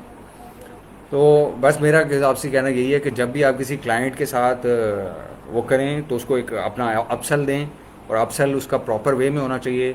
और वो अपसेल प्रॉपर वे में ऐसे पॉसिबल होता है कि आप पूरा नॉलेज जो आपको जो आपने सीखा हो उसको हैंड्स ऑन करके आपने प्रैक्टिस किया हो वो उसके साथ शेयर करें वैल्यू, और वो प्रॉपर वे में करें। गलत अगर आपको चीज़, अगर आपको क्लैरिटी नहीं है, आप काम करें किसी क्लाइंट की लिस्टिंग के ऊपर या ऑडिट कर रहे हैं, तो आप लोगों से पूछें, ग्रुप पे पूछें, वो आपको जवाब देंगे, आपको हेल्प करेंगे। और उसके बाद क्या होगा, अल्टीमेटली आपकी भी वो कन्फ्यूजन क्लियर होगी और आपके साथ 50 और लोगों की भी क्लियर हो जाएगी। जब वो क्लैरिटी सबके माइंड में आ जाएगी तो सबका भला हो जाएगा। वो एक आपके क्वेश्चन से, तो क्वेश्चन पूछने में कभी झिझक महसूस ना करें। इसमें सेशन में बहुत सारे अभी चीज़ें हैं जो रह गई हैं, क्योंकि ये इतना बड़ा टॉपिक है। मैं आपको ऑनेस्टली बताऊं, ये एक आध सेशन में क्या, ये शायद 10 सेशन के अंदर भी लिस्टिंग ऑडिट जो है ना वो कंप्लीट नहीं होगा। आप इसको एक उसमें चलेंगे। मैंने आपको एक ओवरव्यू दिया है, उसका मकसद आपको ये है कि मैं दोहरा देता हूँ कि आप जब लिस्टिंग ऑडिट करते हैं तो उसमें जो आपका रशनैल होता है वो बेसिकली क्या होता है, आपने हेल्प करना होता है अपने क्लाइंट को विजिबल होने के लिए। विजिबल क्यों होना ज़रूरी होता है कि वो कन्वर्ट हो सके। कन्वर्ट होगा तो क्या होगा, एक तो सेहत उसकी होगी, उसकी आरओआई बेहतर होगी, दूसरा वो रैंक होगा और कोई उसका बिज़नेस जो है लॉन्ग टर्म बेसिस पे खड़ा होगा। तो आपको ऑन अमेज़ॉन ट्रैफिक और ऑफ अमेज़ॉन ट्रैफिक दोनों के लिए आपको ऑप्टिमाइज़ करना है लिस्टिंग को। इस इंटेंट से आपको पर्सोना भी देखना पड़ेगा, आपको कस्टमर की इंटेंट जानने के लिए ऑडिट करना पड़ेगा, और उस कस्टमर की इंटेंट को मैच करने के लिए भी आपको देखना पड़ेगा। और प्लस आपको इन चीज़ों को भी ख्याल रखना पड़ेगा कि कहीं पे भी आप वैल्यू ऐड कर सकते हैं जो कि नहीं हो रही किसी भी जगह के ऊपर, नहीं हुई, तो वो भी आप क्लाइंट को दे दें आप सेल के तौर पे, और उसको कहें ये जगह पे तुम इम्प्रूव कर सकते हो। तुम मेरे साथ करो, किसी के साथ भी करो, लेकिन ये वो आइडेंटिफाइड एरियाज़ हैं जहाँ पे तुम्हें करने हैं और तुम्हें करना चाहिए। हम इसके अंदर कुछ सेगमेंट्स अगर हैं जिस पर मज़ीद क्लैरिटी चाहिए होगी तो हम एक कोई बंदा पोस्ट डाल दे उसके ऊपर, जिसके ऊपर जिस टॉपिक को आप इन डेप्थ और कवर करना चाहेंगे हम उसको फिर देख लेंगे, दोबारा देख लेंगे। और यहाँ कमेंट्स में अंदाज़ा लगाना मुश्किल है मेरे लिए कि कौन लोग क्या चाहते हैं। तो एक पोस्ट के ऊपर जितने ज़्यादा वोट जिसके होंगे उसके लिहाज से आप फिर उसको अरेंज कर लें। तो मेरे ख्याल में ये सेशन काफ़ी हो गया, 1.5-2 घंटे हमने इसके ऊपर डिस्कशन कर ली है। तो हम मज़ीद इसको फिर किसी और सेशन में कर लेंगे। तो मेरे ख्याल में क्लोज़ करें सेशन को, क्या ख्याल है आप लोगों का?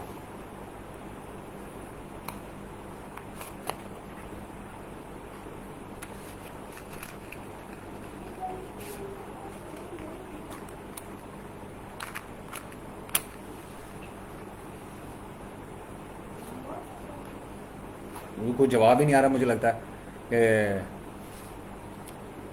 पीपीसी कैंपेन्स हम कर लेंगे शामिर, किसी उसमें एक्सटर्नल ट्रैफिक भी कर लेंगे। वो एक पोस्ट डाल लें वहाँ पे ग्रुप के ऊपर, उस पर देखें जो भी जिसके ज़्यादा वोट्स होंगे हम वहाँ से शुरू कर लेंगे, वहाँ पे वो सेशन नेक्स्ट कर लेंगे।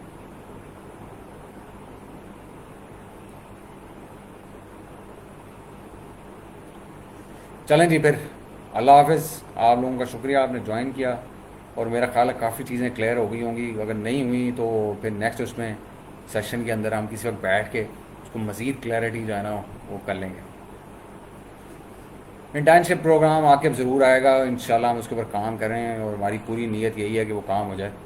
तो करेंगे इंशाल्लाह, सब सब ऐसा ऐसा सब करेंगे, क्योंकि अभी हम अपनी इन्फेंसी में हैं, हमें और बड़े मामला देखने हैं। तो इंशाल्लाह सब करेंगे। ठीक है जी, चलें, आप सब लोगों का बहुत शुक्रिया, बारक अल्लाह जी। ठीक है जी, ठीक, अल्लाह हाफिज़, थैंक यू।